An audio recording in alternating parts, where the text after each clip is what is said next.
नमस्कार. नमस्कार. मी डॉक्टर कामाजी डक आपले सर्वांचे सहर्ष स्वागत करतो.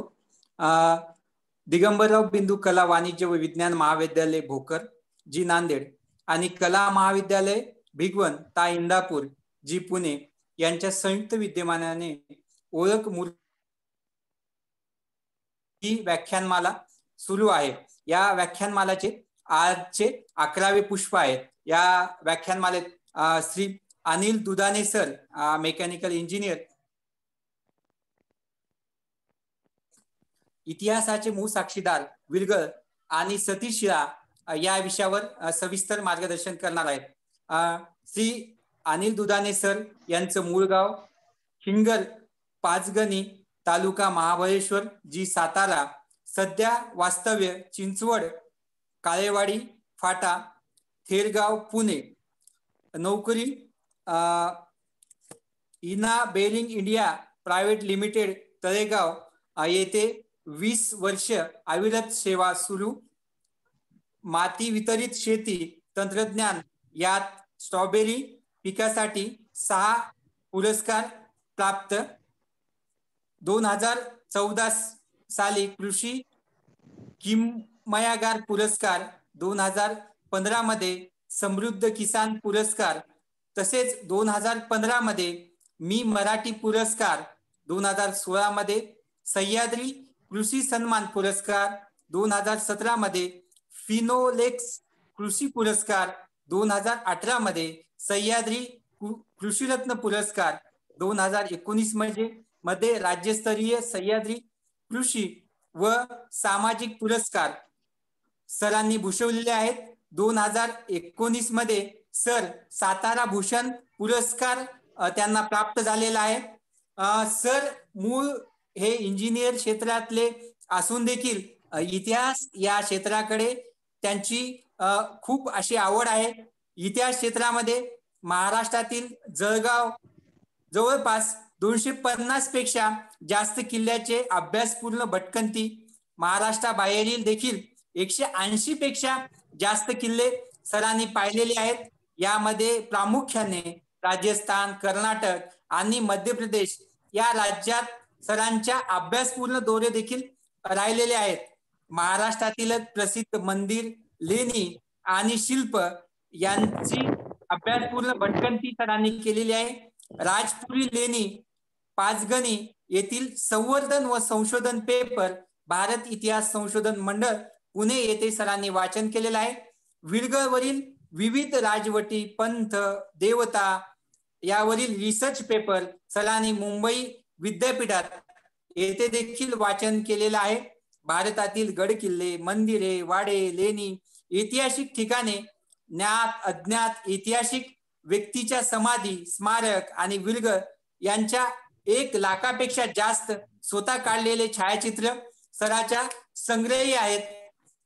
खरं तर सरचा मूळ शिक्षण जे आहे इंजिनिअरिंग क्षेत्रातले आहे. इतिहासातील प्राध्यापकाला, अभ्यासकाला आज लाजवावे अशा सरांचा या क्षेत्रामध्ये खूप मोठा व्यासंग असलेला आपल्याला दिसून येतो. खरं पाहता एका इंजिनियर माणसाने इतिहास क्षेत्राला एवढं वाहून घ्यावं की खरंच आपल्या या क्षेत्रातील एक मोठं योगदान सरांचं आहे. आज आपण मराठवाडा, महाराष्ट्र, विशेषतः कर्नाटक या ठिकाणी जावं आणि एखादी विरगळाची फोटो काढून सरांना जर पाठवली तर सर आजही त्या ठिकाणाचं लोकेशन ही ज्या स्थितीमध्ये आहे हे आज सविस्तर सांगू शकतात. 2-3 ठिकाणचा मला स्वतः अनुभव आहे. कर्नाटकील 1-2 ठिकाणी फोटो मी सरांना विरगळ सरांचा अभ्यास असल्यामुळं पाठवल्या, तर सरांनी मला त्या लोकेशन सहित सांगितल्या. विशेषतः सर गड किल्ले भटकंतीतून सरांना एक व्यासंग निर्माण झाला आणि ही विरगळ ही काय आहे याचं सरांनी संशोधन करायला सुरू केलं. सरांचं या विषयावरचं इतिहासाचे मूळ साक्षीदार विरगळ आणि सतीश शिळा हे अतिशय सुंदर असा हा ग्रंथ आज सरांनी म्हणजे पुस्तक रूपात 1 वर्षापूर्वी तो अवेलेबल आहे. आणि मी सर्वांना आवर्जून सांगेल निदान आपण एकदा हा ग्रंथ वाचावा. म्हणजे याच्यामध्ये इतिहासाच्या दृष्टिकोनातूनही माहिती आहेच, पण प्रत्येक याचं व्यवस्थित ड्रॉइंग केलेलं आहे, त्या स्थळाची व्यवस्थित माहिती दिलेली आहे आणि या फोटो जे आहेत ते व्यवस्थित सरांनी कलर मध्ये या पुस्तकामध्ये छापलेले आहेत. खरं तर यातून सरांना तसा सरांचा फक्त या विषयातला व्यासंग असल्यामुळे सरांनी हा उपक्रम या ठिकाणी केला आणि आता सर सध्या मराठवाड्यातील जे अप्रकाशित काही शिलालेख आहेत त्यावर काम करत आहेत. सरांकडे असे खूप मोठे प्रोजेक्ट आहेत की त्यावर सर आयुष्यभर जरी काम केलं तरी ते सरांना पुरणार आहे. खूप साऱ्या फोटो सराकडे आज अवेलेबल आहेत हार्ड डिस्क मध्ये आणि खऱ्या अर्थाने एक इंजिनियर असणारा माणूस या इतिहास क्षेत्राला विशेषतः गड किल्ले, विरगळ, शिलालेख यावर संशोधन करून आज आपल्या सर्वांच्या समोर एक आदर्श असं ठेवतात. त्याबद्दल मी सरांचं खरं तर या व्याख्यानमालेत सर्वप्रथम स्वागत करेल. सर इतिहासाचे खूप मोठे दिग्गज या व्याख्यानमालेत मागील 10 दिवसापासून आपले व्याख्यान देत आहेत. विविध क्षेत्रावर त्यांचं संशोधन आहे. त्या मूर्तिशास्त्राच्या अनुषंगाने ही आपली मांडणी या ठिकाणी करत आहेत. आज देखील हे सर्व मान्यवर मंडळी आपल्याला ऐकण्यासाठी उत्सुकच आहेत. इतिहासाचे मूळ साक्षीदार विरगळ आणि सतीशिळा याविषयी आपण या ठिकाणी सखोल असे विवेचन करणार आहात. त्यापूर्वी आपण या क्षेत्राकडे कसं वळलात आणि या क्षेत्रात आपल्याला कशा प्रकारे आवड निर्माण झाली याविषयी सुरुवातीला आम्हाला सांगावं अशी आपल्याला विनंती करतो आणि आपण आपल्या विषयाची सविस्तर अशी या ठिकाणी विनंती करतो. सर आपण अनम्यूट करा. अनम्यूट करा. हा आता म्यूट झाला तो. ओके. हा सर नमस्कार, वेलकम. सर्वप्रथम माझा सर्वांना नमस्कार. नमस्कार. दिगंबरराव बिंदू कला व वाणिज्य विज्ञान महाविद्यालय भोकर नांदेड आणि कला महाविद्यालय भिगवण इंदापूर पुणे यांच्या संयुक्त विद्यमाने आयोजित राज्यस्तरीय व्याख्यानमालेमध्ये ओळख मूर्तिशास्त्राची या सत्रामध्ये मी अनिल किसन दुधाणे आज आपणाशी इतिहासाचे मूक साक्षीदार विरगळ आणि सतीशिळा या विषयाबद्दल सविस्तर चर्चा करणार आहे. सर्वप्रथम मी आपणास सांगू इच्छितो की मी एक टेक्निकल क्षेत्रामध्ये काम करणारा व्यक्ती आहे. माझा इतिहासाशी तसा एवढा जास्त संबंध कधी आलेला नाहीये. साधारणतः गड किल्ले फिरण्याची आवड मला ही साधारणतः 2012 पासून निर्माण झालेली होती आणि ही गड किल्ले फिरत असताना मी नेहमी गावातून जात असायचो. कोणत्या ना कोणत्या तरी गावातून मला त्या किल्ल्याच्या पायथ्याशी किल्ल्यावरती जायला लागायचं आणि जात असताना कुठेतरी अशा प्रकारची काही शिल्प मला रस्त्यामध्ये दिसायची. मी नक्की त्या शिल्पाकडे बघत असताना नेहमी विचार करायचो नक्की काय असेल. मला ह्या गोष्टीबद्दल पूर्णपणे कल्पना होती आणि हे जवळजवळ मी 2016 पर्यंत मी त्या गोष्टीचा कधी विचार करत नव्हतो की नक्की काय आहे. कधी कधी त्या शिल्पांच्या शेजारून जायचो, मात्र मी त्या शिल्पांचे सगळे फोटोग्राफ्स काढून ठेवत होतो. आणि एक दिवशी माझा मित्र रवींद्र शेडगे म्हणून आहे, त्याला मी विचारलं अरे आपण एवढे दिवस फिरतो हे नक्की काय आहे रे, ह्याला काय म्हणतात. तर त्यांनी सांगितलं ह्याला विरगळ म्हणतात आणि त्याने अशी उडती मला त्याची कल्पना दिली की तो एक वीर असतो, तो मरण पावतो, मग नंतर त्याची लढाई होते, मग तो मरण पावतो, त्याच्यानंतर मग त्याला स्वर्गातून अप्सरा नेला येतात, मग तो स्वर्गात जातो. आणि मी त्याला म्हणलं अरे असं काय कुठे असतं का की आजच्या 21व्या युगामध्ये कुठेतरी स्वर्ग संकल्पना आहे किंवा लढाई प्रसंग ठीक आहे, पण स्वर्गात जाणे किंवा अप्सरा येणे हा प्रसंग कुठेतरी माझ्या मनावरती तो परिणाम करत होता. मग मी या गोष्टीचा शोध घ्यायचा प्रयत्न केला. नक्की हा वीर का मेला, कुणासाठी मेला, मरण पावला तर त्याला अप्सरा का नेण्यासाठी आला आणि वरती स्वर्गात गेल्याच्या नंतर त्याला स्वर्गप्राप्ती झाली. ही संकल्पना नक्की काय आहे की आजच्या 21व्या युगामध्ये सर्व प्राप्ती होणे ही संकल्पना आपल्यासाठी खूपच म्हणजे नवीन आहे. आणि ह्या संकल्पनेचा मी कुठे शोध घ्यायचा प्रयत्न केला आणि त्यानंतर मी 2016 पासून भटकल्यासारखं मी महाराष्ट्रातून ह्या शिल्पांचा शोध घ्यायला लागलो. आणि हीच माझ्या मनावरती ह्या गोष्टीचा खूप मोठा परिणाम झाला की स्वर्गात जाणे ही संकल्पना मला फार आवडली. आणि ह्या संकल्पनेचा शोध घेण्यासाठी मी महाराष्ट्रातून जवळजवळ 900 गावातून ह्या विरगळांचा स्वतःच्या संग्रही साधारणतः 14 ते 15 हजार विरगळांची संख्या आज माझ्या संग्रहात आहे. याच्यामध्ये कर्नाटक, मध्य प्रदेश, महाराष्ट्रातला बराचसा भाग आहे. फक्त विदर्भातील काही भागात मला जाता नाही आलं, परंतु मराठवाड्यापासून पश्चिम महाराष्ट्र, कोकण किनारपट्टी, उत्तर महाराष्ट्र या सगळ्या भागात मी जवळजवळ 14 ते 15 हजार विरगळांची संख्या माझ्यापाशी आहे. तर सर्वप्रथम मी सर्व आयोजकांचं आभार मानतो की ज्यांनी मला या सत्रामध्ये आज बोलण्याची संधी दिली. त्याबद्दल मी सर्वांचा पुन्हा एकदा आभार मानतो आणि आपल्या विषयाला मी सुरुवात करतो. तर मित्रांनो, आपल्या विषयाचं नाव आहे इतिहासाचे मूक साक्षीदार, विरगळ आणि सतीश शाळा. तर हा विषय समजून घेण्यापूर्वी ही संकल्पना नक्की कधी आली, केव्हापासून आली, नक्की या संकल्पनेमागची काय भूमिका होती, नक्की ही वीर संकल्पना कुठून आली, या सर्वांचा आपण आढावा ह्या सत्रामध्ये घेणार आहोत. सर्वप्रथम आपल्याकडे प्राचीन काळातील विरगळ परंपरा ही काय होती. तर आपल्याकडे महाराष्ट्राच्या इतिहासाची अनेक बंदिस्त दालने आहेत. ती कधीच आपल्या जाणकार वाचकापुढे आलेली दिसत नाहीत. ज्यावेळेस आपण प्राचीन काळाचा अभ्यास करतो, अभ्यास करत असताना आपल्याला खूप साऱ्या साधनांचा वापर करायला लागतो. त्याच्यामध्ये एकूण 3 मुख्य साधनं आहेत. एक आहे ते भौतिक साधन आहे, दुसरं आहे ते लिखित साधन आहे, तिसरं जे आहे ते मौखिक साधन आहे. आता भौतिक साधनामध्ये आपल्याकडे गड येतात, किल्ले येतात, मंदिर येतात, लेण्या येतात, विरगळ येतात, सतीशाळा येतात. लिखित साधनामध्ये आपल्याकडे शिलालेख येतात, ताम्रपट येतात, पत्रव्यवहार येतात, ताडपत्रे येतात आणि मौखिक साहित्यामध्ये आपल्याकडे पोवाडे येतात, कथा येतात, कादंबऱ्या येतात आणि अशाच प्रकारे विरगळ हे देखील वस्तुरूपी भौतिक साधन आहे. विरगळ निर्मितीचं सगळ्यात महत्वाचं कुठलं कारण असेल तर ते आहे युद्ध आणि त्यामध्ये आलेला मृत्यू. आता वेगवेगळ्या कारणासाठी युद्धामध्ये धारातीर्थी पडलेले जे काही वीर आहेत यांची स्मारक बनवणारा आपल्याकडे जी परंपरा होती ती अगदी प्राचीन काळापासून होती आणि ही परंपरा आपल्या महाराष्ट्राने मध्ययुगामध्ये देखील टिकून ठेवली होती. एवढेच नव्हे तर ती अधिक आपल्याकडे महाराष्ट्रामध्ये जास्तीत जास्त विस्तारित झालेली आपल्याला दिसते.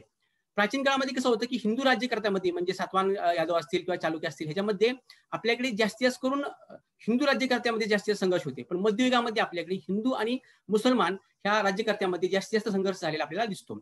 आता युद्ध आणि त्यामध्ये धारातीर्थी पडलेले जे काही वीर आहेत ह्यांचा इतिहासाचा जो प्रवाह आहे हा तसाच आपल्याकडे चालू राहिला दिसतो. त्याच्यामध्ये कुठेही असा खंड पडलेला आपल्याला दिसत नाही आणि सातत्याने आपल्याकडे शौर्य पराक्रम घडत राहिले आणि त्याच्यामुळेच ह्या विरगळ निर्मितीची आपल्याकडे संकल्पना चालू राहिली. आता विरगळ निर्मिती संकल्पना झाल्याच्या नंतर पुढे आपल्या महाराष्ट्रातील ह्या विरगळांची विपुलता आणि प्रमाण कसं होतं किंवा कुठे सापडतात हे विरगळ. तर आपण असं म्हणतो की महाराष्ट्र म्हणजे काय, एक मानस राष्ट्र आहे आपलं आणि ही भूमी कुणाची आहे, साधू संतांची आहे, देश आणि धर्मासाठी प्राणपणाने लढणाऱ्या शूरवीरांची आहे, पराक्रमी योद्ध्यांची आहे. आता शूरवीरांची परंपरा असलेल्या महाराष्ट्राने आपल्याकडे अनेक लढाई केलेल्या आहेत, जिंकलेल्या देखील आहेत आणि प्राणपणाने देशासाठी लढणाऱ्या वीरांची स्मारक विरगळ स्वरूपात आपल्याकडे विपुल प्रमाणात महाराष्ट्रामध्ये आढळतात. आता ह्या विरगळांचे जे काही आपले जे प्रमाण आहे तर महाराष्ट्रामध्ये खूप ठिकाणी बघायला मिळतं. कुठल्या ना कुठल्या कानाकोपऱ्यामध्ये विरगळ सापडतात. गावोगावी चिखल्यामध्ये गाडलेली आहेत, सार्वजनिक ठिकाणी आहेत, गावाबाहेर रस्त्यावरती आहेत, सावडी समोर आहेत, गावातल्या एखाद्या मंदिरासमोर आहेत किंवा मंदिराच्या प्रांगणात ठेवलेले आहेत किंवा पडलेले आहेत किंवा विरगळ वेशीवरती सापडतात. कधी कधी विहिरीला टिकून ठेवलेले असतात किंवा एखाद्या किल्ल्याच्या बुरुजामध्ये चिनलेले सापडतात किंवा एखाद्या झाडाचा किंवा वृक्षाचा पार असतो गावाच्या ठिकाणी त्या पारावरती असतात. वेगवेगळ्या देवकोष्ठामध्ये ही विरगळ आपल्याला सापडतात. त्याच्यानंतर काय काय ठिकाणी जिथे गोवरे लावले असतात एखाद्या भिंतीवरती तर त्या गोवरे लावण्याच्या ठिकाणी सुद्धा ही आपल्याला विरगळ सापडतात. बांधकामाच्या पायामध्ये सापडतात, एखाद्या मंदिराच्या पायऱ्यामध्ये चिनलेली सापडतात. म्हणजे काय की विशिष्ट आकारमानाची काळ्या रेखीव शिळेवरती एक समान कप्पे असलेली अशी मानवाचे ज्याच्यामध्ये काहीतरी प्राणी आहेत, पशु आहेत, काहीतरी शस्त्र येतं, पक्षी येतं, देवता येतात, अप्सरा येतात, त्यानंतर काय गंधर्व येतं आणि यांनी शिल्पांकित केलेली ही एक अव्वल दर्जाचं आपल्याकडचं ऐतिहासिक जे काही साधन आहे आणि हे साधन कसं आहे, प्राथमिक साधन आहे आणि हे साधन आपल्या महाराष्ट्राच्या शौर्याची किंवा आपण म्हणतो की वैभवाची साक्ष देत आजही दिमाखाने उभे आपल्याला दिसतं. आता आपल्याला जर बघायला गेलं तर आपल्याकडे प्राचीन काळामध्ये विरगळांची साहित्य आणि साधने काय होती. जसं काय म्हणतो की आपण आपल्या भारताचा इतिहास आपण नेहमीच आपल्या मुखामध्ये नेहमी गौरवतो आणि ह्याच भारतामध्ये पराक्रम करून गेलेले अनेक वीर आणि वीरांगना यांना नेहमीच आपल्या पूर्वजांनी त्यांची ख्याती कुठेतरी ज्यावेळेस आपल्याकडे दगडावरती लिहिण्याची सोय नव्हती त्यावेळेस त्यांनी कुठे त्याची नोंद ठेवायची, त्यांनी ते नोंद ठेवण्याची त्यांना हे वाटली, गरज वाटली म्हणून त्यांनी काय केलं, ह्या विरगळावरती त्याची पराक्रमाची किंवा त्या दगडावरती ते पराक्रमाची नोंद ठेवण्याची त्यांनी व्यवस्था केलेली आहे. आता आपल्याकडे कसं आहे की महाराष्ट्रामध्ये गड किल्ले असतात, पुरातन काही मंदिर असतात आणि लेण्या येतात, पारवा येतात, या सगळ्यासाठी जे काही दगड लागतोय तर त्या दगड लागण्यासाठी आपल्याकडे सह्याद्रीमध्ये बेसॉल्ट नावाचा जो काही दगड आहे तो अतिशय मुबलक प्रमाणामध्ये आपल्याकडे उपलब्ध होता आणि ज्यावेळेसच कागदावरती किंवा कागदाचा शोधच कधी लागला नव्हता, त्याच्यावेळेस त्यांनी ज्या काय आपल्या पूर्वजांची जी काही पराक्रमाची नोंद होती ही कुठेतरी दगडावरती विरगळ स्वरूपात त्यांनी ठेवण्याचा प्रयत्न केलेला आपल्याला दिसतो. आणि साधारणतः आपण जर बघितलं तर सह्याद्रीच्या मुख्य रांगेमध्ये जर बघितलं तर आपण बेसाल्ट खडक खूप वापरतो, परंतु जर तुम्ही कोकण किनारपट्टीच्या भागामध्ये गेला तर त्या ठिकाणी तुम्हाला साधारणतः जांभा दगड आणि ह्या जांभा दगडाचं प्रमाण जास्त दिसतं. त्याच्यामुळे सह्याद्रीच्या काही कोकण किनारपट्टीच्या भागामध्ये आपल्याला जांभ्या दगडावरती विरगळ कोरलेले दिसतात, नाहीतर मॅक्झिमम विरगळ हे बेसॉल्ट दगडावरती तयार केलेले आपल्याला दिसतात. त्याच्यानंतर ज्या खडकापासून सुंदर असे शास्त्रोक्त पद्धतीने विरगळ तयार करणारा पाथरवट समाज किंवा वडार समाज आपल्या महाराष्ट्रामध्ये उपलब्ध होता, म्हणजे ज्या कसबी शिल्पांनी देवळे तयार केली, मंदिरं तयार केली, मूर्त्या तयार केल्या, त्याच या शिल्पकारांनी आपल्याकडे विरगळ देखील तयार केलेली दिसतात. आता आपल्याकडे ही वीर संकल्पना आली कुठून त्याबद्दल बोलूया. तर जितेन लभ्यते लक्ष्मी मृत्युनापी सुरांगणम क्षण विध्वंसिनी काय अंचिता मरण रणे हा एक कन्नड अभिलेखामध्ये असलेला श्लोक आहे. याचा अर्थ काय होतो की रणांगणावरती किंवा वीरभूमी हे आपल्या भारतीय लोकजीवनामध्ये अतिशय पुण्यप्रत मानले गेलेलं दिसतं. आणि याचीच प्रचिती जर बघितली आपण तर साधारणतः आपल्याकडे महाराष्ट्रामध्ये सर्वदूर पसरलेली विरगळ बघितली आपण किंवा सतीशाळा बघितल्या तर त्याच्यावर आपल्याला समजतं. साधारणतः आपल्याकडे कसं आहे की महाभारतामध्ये ज्या वेळेस कौरव आणि पांडवांचं युद्ध चाललेलं होतं अशा वेळेस अर्जुन काय करतो की आपलं गांडीव धनुष्य खाली टाकतो आणि तो म्हणतो की मी ज्यांच्याशी लढतोय हे सर्व लोक माझे बंधूच आहेत नाही का, मग अशा वेळेस मी यांना कसं काय मारू. अशा वेळेस श्रीकृष्ण अर्जुनाला प्रवृत्त करताना सांगतात की हे अर्जुना तू गांडीव धनुष्य खाली टाकू नकोस, हे तुझ्या समोर जे काही लढणारे लोक आहेत ते सगळे अधर्मी लोक आहेत, अन्यायी लोक आहेत आणि तुला याचा नाश करावाच लागेल. त्याच्यामुळे ते काय म्हणतात की हतोवा प्राप्तशी स्वर्गा जितवावा बोक्सेसी महिम तस्मा उद्दिष्ट कौंतेय युद्धाय कृतनिश्चया हा भगवद्गीतेमधला एक श्लोक आहे. तर याचा अर्थ काय होतो की हतोवा प्राप्तशी स्वर्गा की हे अर्जुना तू उठ आणि युद्धाचा निश्चय कर आणि जर का या युद्धामध्ये तुझा जर विजय झाला तर तुला पृथ्वीचं राज्य उपभोगायला मिळेल आणि जर या युद्धामध्ये तुझा मृत्यू झाला जर ह्या युद्धामध्ये तुझा मृत्यू झाला तर तुला तात्काळ स्वर्गप्राप्ती होईल, म्हणजे जिंकलास तरी तुला पृथ्वीचं राज्य उपभोगायला मिळेल, परंतु हारलास किंवा मरण पावलास तर तुला तात्काळ स्वर्गप्राप्ती होईल. आणि विरगळ बनवण्याच्या पाठीमागे एखाद्या रणांगणामध्ये समजा एखाद्या शूरवीराचा मृत्यू झाला तर त्याला तात्काळ स्वर्गप्राप्ती होती, हीच या श्लोकामागची भूमिका आहे. ज्यावेळेस ह्याच्यामध्ये महाभारतामध्ये ज्यावेळेस भीष्म असं म्हणतात की वीराचा मृत्यू हा कधीही घरात होऊ नये, तो रणांगणावरतीच बाणांनी झाला पाहिजे, असा देखील एक आपल्याला गीतामध्ये असा श्लोक आढळतो. तर ही झाली आपली वीर संकल्पना. मग ह्या वीर संकल्पनेनंतर आपल्याला विरगळ संकल्पना ही कुठून आली. तर विरगळ म्हणजे काय, तर शूरवीरांची स्मारकशिळा आहे. म्हणजे राज्याच्या किंवा समाजाच्या हितार्थ कधी कधी साहसी वीर काय करतात, आपल्याला आपल्या ह्याच्यामध्ये प्राण गमावतात आणि अशाला आपण काय म्हणतो, वीर म्हणतो. आणि अशा साहसी शूरवीराची आठवण आपल्या पुढच्या पिढीला कुठेतरी व्हावी, त्याची माहिती मिळावी आणि त्यासाठी समाजातील किंवा त्यांच्या घरातील किंवा प्रतिष्ठित व्यक्तीकडून किंवा त्यांच्या कुटुंबाकडून आदरपूर्वक सन्मानपूर्वक उभ्या केलेल्या शिल्परचनेला आपल्याकडे काय म्हणतो, त्या व्यक्तीच्या समोर किंवा समाजासमोर कुठेतरी दिसणं गरजेचं होतं. आणि आपण असं काय म्हणतो की कोणतीही व्यक्ती ही काय करते, समाजाने घालून दिलेले नीती नियम सांभाळण्याचा प्रयत्न करत असते आणि चांगलं जीवन जगण्याचा प्रयत्न करत असते.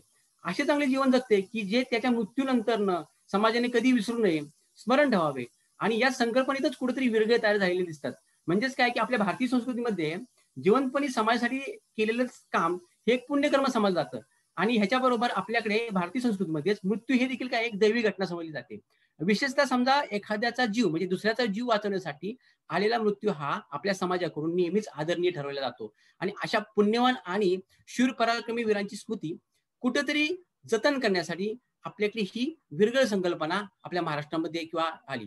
ही विरगळ संकल्पना शक्यतो म्हणजे मॅक्झिमम ही कर्नाटकातून आपल्या महाराष्ट्रामध्ये आलेली दिसते. त्याच्यानंतर विरगळांची व्याख्या काय असते किंवा विरगळ तयार कशी करतात आपण काय म्हणतो की एखाद्या शूरवीरास कोणत्याही कारणास्तव वीरगती प्राप्त झाली तर त्याच्या स्मरणार्थ जी दगडी शिळा उभी केली जाते त्या शिळेला आपण काय म्हणतो, वीर म्हणतो. म्हणजे रणांगणामध्ये शूर मरण येणे किंवा वीर मरण येणे हे आपल्या भारतीय लोकजीवनामध्ये आपण काय म्हणतो, पुण्य मानतो. म्हणजे साधारणतः आपल्याकडे साहसी कृत्यामध्ये जे काही लोक मरण पावतात आणि त्यांच्या स्मरणात जी काही दगडी शिळा उभा करतात त्याला आपण काय म्हणतो, विरगळ म्हणतो. तर ह्या विरगळाला आपल्याकडे स्थानिक बोलीभाषेमध्ये खूप सारी नावं आहेत. जसं की आपण पश्चिम महाराष्ट्रामध्ये गेलो होतो त्याला आपण वीर म्हणतात, विरेवार म्हणतात, विरेवर ठाण म्हणतात, असं म्हणतात. जर तुम्ही समजा थोडस अशा स्मारकांना आपण सिनोली म्हणतो. उष्णकाल म्हणतो. त्याच्यानंतर समजा तुम्ही जंगली आदिवासी भाग किंवा जंगलाचा भाग असेल तर ह्या आदिवासी भागामध्ये अशाच मेरांना आपण वाघरेव म्हणतो.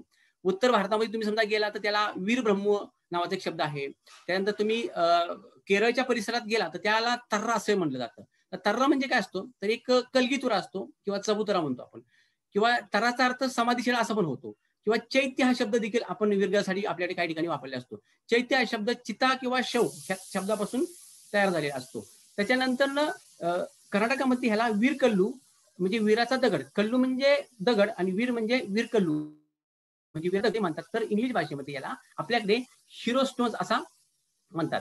तर या ठिकाणी पुढे विरग तयार कसं केलं जातं तर समोर एक शिल्प दिसतंय, एक व्यक्ती त्या दगडावरती शिल्प कोरतोय. साधारणतः विरग तयार करायची खास पद्धत असते. सामान्यतः आपल्याकडे 2 ते 2.5 फूट उंचीचा एक दगड असतो, चौकोनी दगड असतो. त्याच्यामध्ये वेगवेगळ्या प्रकारचे वीराच्या कथेचं अंकन कप्प्यामध्ये कोरलेलं असतं. आता विरगळ म्हणजे काय, एक दगडी शिळा असते. म्हणजे जो उत्तम प्रकारचा जो दगड आहे तो सहज आपल्याकडे उपलब्ध असतो आणि तो त्या विरगासाठी पण वापरला असतो. मॅक्झिमम 80% विरग ह्या बेसॉल्ट खडकामध्ये आहेत आणि बाकीचे जे त्या थोड्याफार जांभ्या दगडामध्ये आणि काही किरकोळ जे आहेत विरगळ ह्या स्पेशली ग्रेनाइट किंवा मार्बल किंवा शाळीग्राम ह्या दगडामध्ये आपल्याला बनवलेल्या दिसतात. आता विरगाच्या ह्याच्यामध्ये रचनेमध्ये खूप साऱ्या गोष्टी आपल्याला बघाव्यास मिळतात. म्हणजे काय की सगळ्यात शेवटी वीर कोणत्या कारणास्तव मरण पावलेला आहे हे त्या विरगाच्या शेवटच्या कप्प्यात कोरलेलं असतं. त्याच्यानंतर त्याच्या वरच्या भागामध्ये वीराच्या लढाईचा प्रसंग दाखवलेला असतो. त्या लढाईच्या प्रसंगामध्ये विरग करत असताना तलवार, ढाल, किती वीर आहेत, तो वीर कोणाकोणावर लढतोय ह्याचं, किंवा लढाईमध्ये कोणत्या कोणत्या प्रकारचे प्राणी आहेत, हत्ती आहे का, घोडा आहे का, त्याचं चित्रीकरण केलं असतं. वीराच्या चेहऱ्यावरचे हावभाव दाखवलेले असतात. त्याच्यानंतर लढाईचा प्रसंग दाखवला असतो. म्हणजे त्याच्यानंतर चपळपणा किंवा एखादा हल्ला करण्याची पद्धत किंवा त्या वीराच्या अंगामध्ये वीरश्री संचारलेली असते, ती गोष्ट त्यांनी त्या ठिकाणी दाखवली असते. त्याच्यानंतर वीराला ह्या लढाईमध्ये मुख्य वीर कोण मरण पावला हे देखील त्या लढाईच्या प्रसंगामध्ये आपल्याला दाखवले असतं. त्याच्या वरच्या कप्प्यामध्ये साधारणतः अप्सराचं आगमन असतं. त्याच्यामध्ये पुन्हा वीराला किती अप्सरा नेण्यासाठी आलेल्या आहेत, अप्सरांच्या हातामध्ये कोणत्या कोणत्या प्रकारची आयुध आहेत, त्यांच्यावरती असणारी त्यांची वेशभूषा असेल, त्यांची केशभूषा असेल, किंवा त्यांच्या हातामध्ये असणारी शस्त्र प्रणाली असेल, किंवा वीराला पालखीतून येत आहेत का, विमानातून येत आहेत का, हे सगळ्या गोष्टीचं जे काही शिल्पांकन असतं ते आपल्या त्या अप्सराच्या कप्प्यामध्ये कोरलेलं असतं.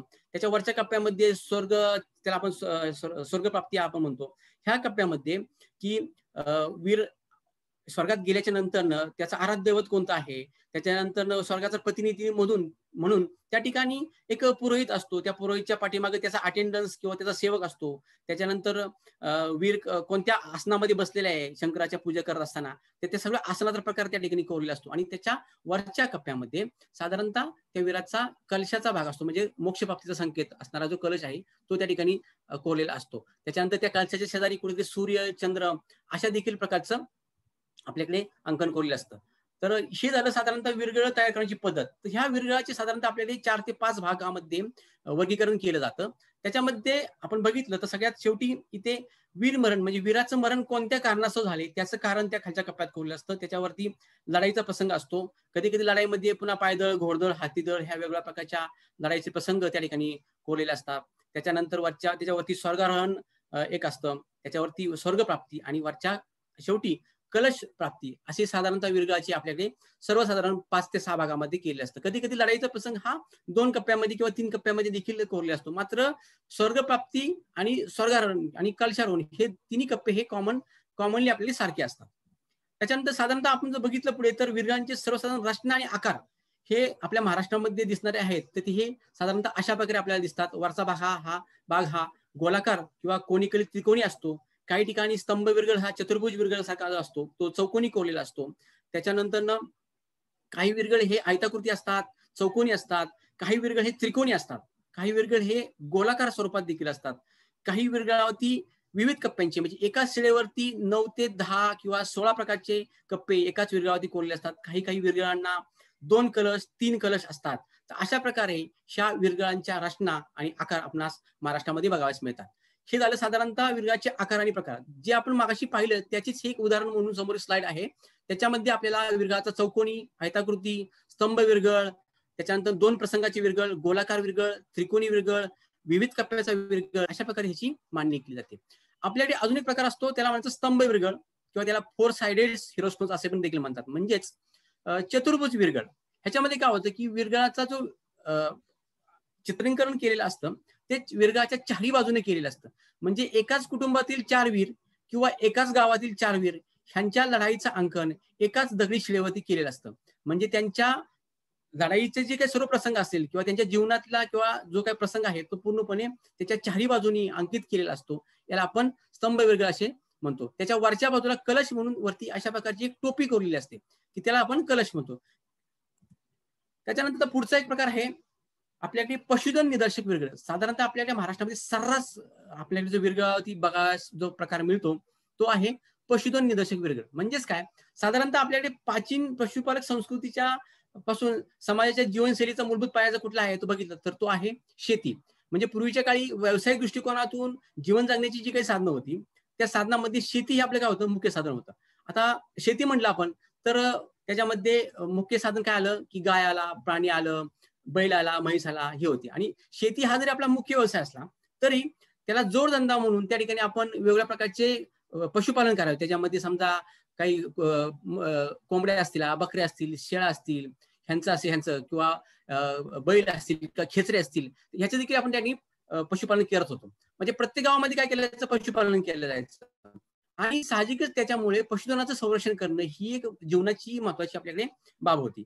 आणि अशा ठिकाणी ज्या ज्या गावामध्ये जास्त पशुधन आहे हे पंचक्रोशामध्ये लोकांना माहित असायचं आणि अशा पशुधनावरती डोळा ठेवणारी लोक जास्त असायचे. मग काय करायचे की ह्या गावातील जास्त पशुधन लुटून नेण्याचा प्रयत्न करण्यासाठी त्या गावावरती किंवा त्या पशुधनावरती हल्ला करायचा आणि ते पशुधन चोरून नेण्याचा प्रयत्न करायचा. आणि अशा वेळेस त्या पशुधनावरती हल्ला केल्याच्या नंतरनं ते पशुधन चोरून नेत असताना गावातील काही ठराविक वीर किंवा वीरांगना त्या पशुधनाचं वरती जे आक्रमण आहे ते आक्रमण थोपवण्याचा प्रयत्न करत असतात.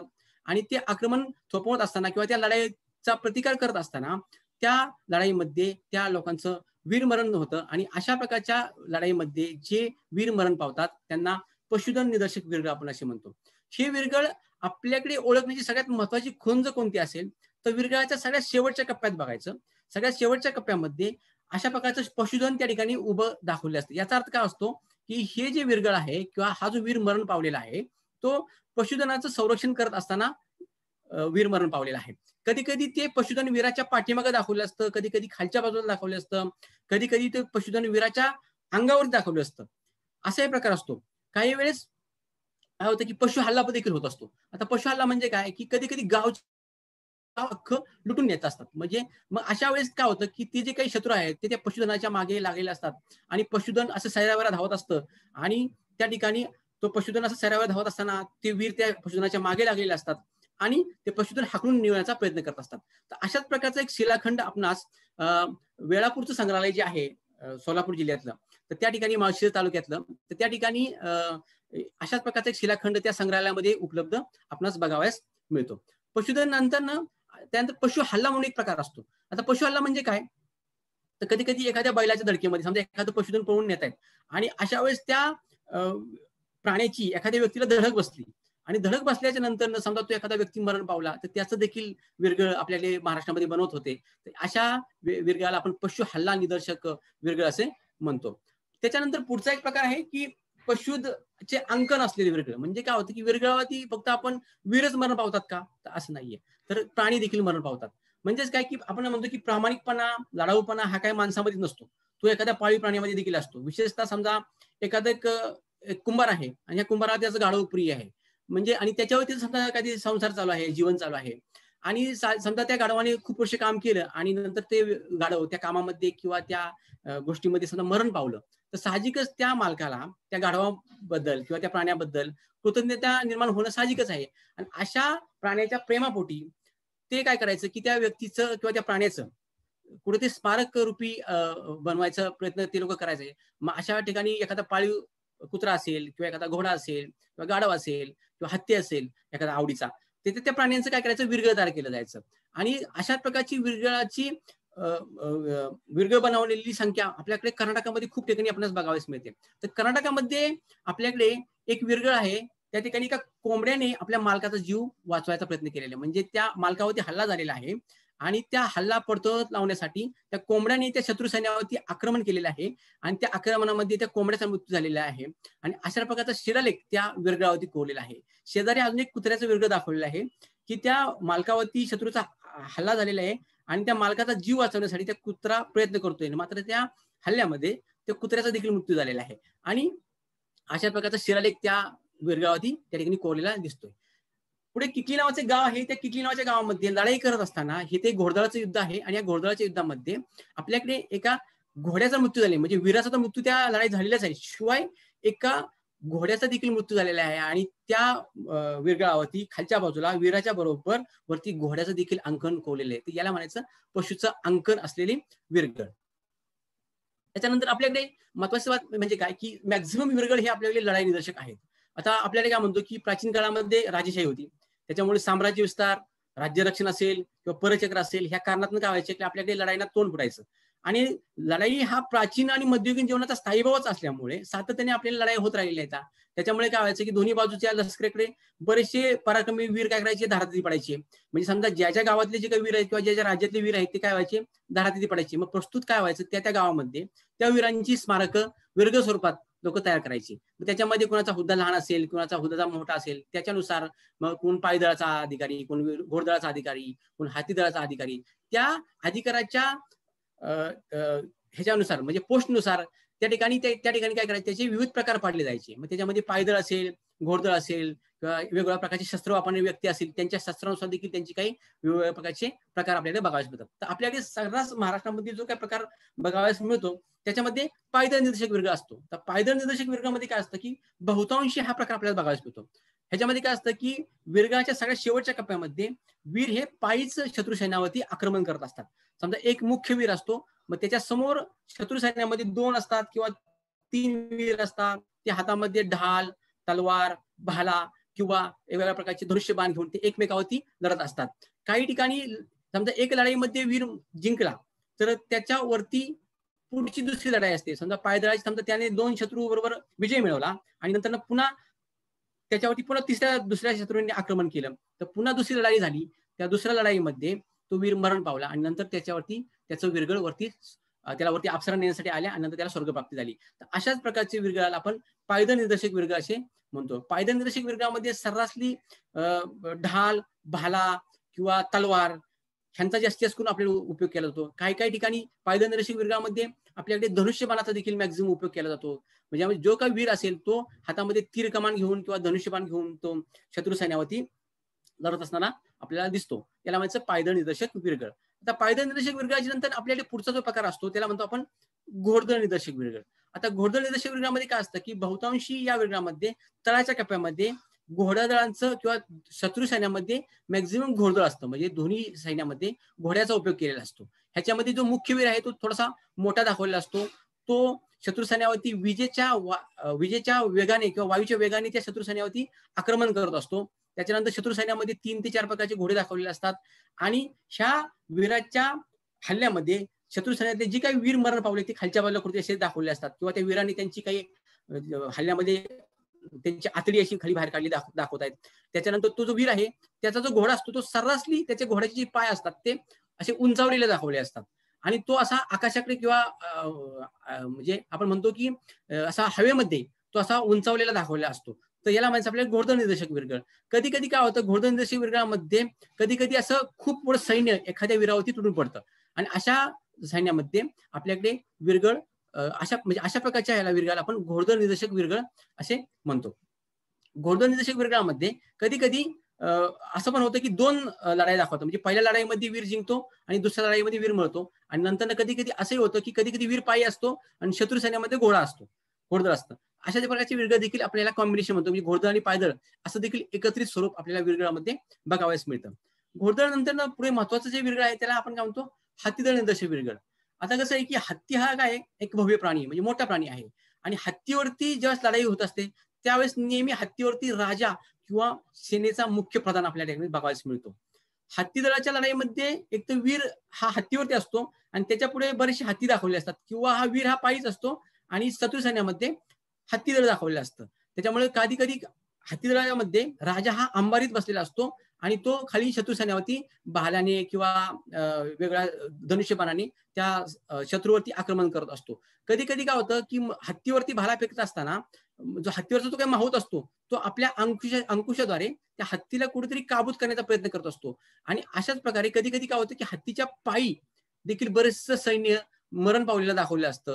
आणि त्याच्यानंतर कधी कधी हत्तीच्या सोंडेमध्ये वेगवेगळ्या प्रकारची दगडी गोळे दिलेले असतात की जे हत्ती एकमेकावरती किंवा शत्रू सैन्यावरती ते हत्तीचे गोळे आपणास एकमेकावरती फेकताना दिसतात.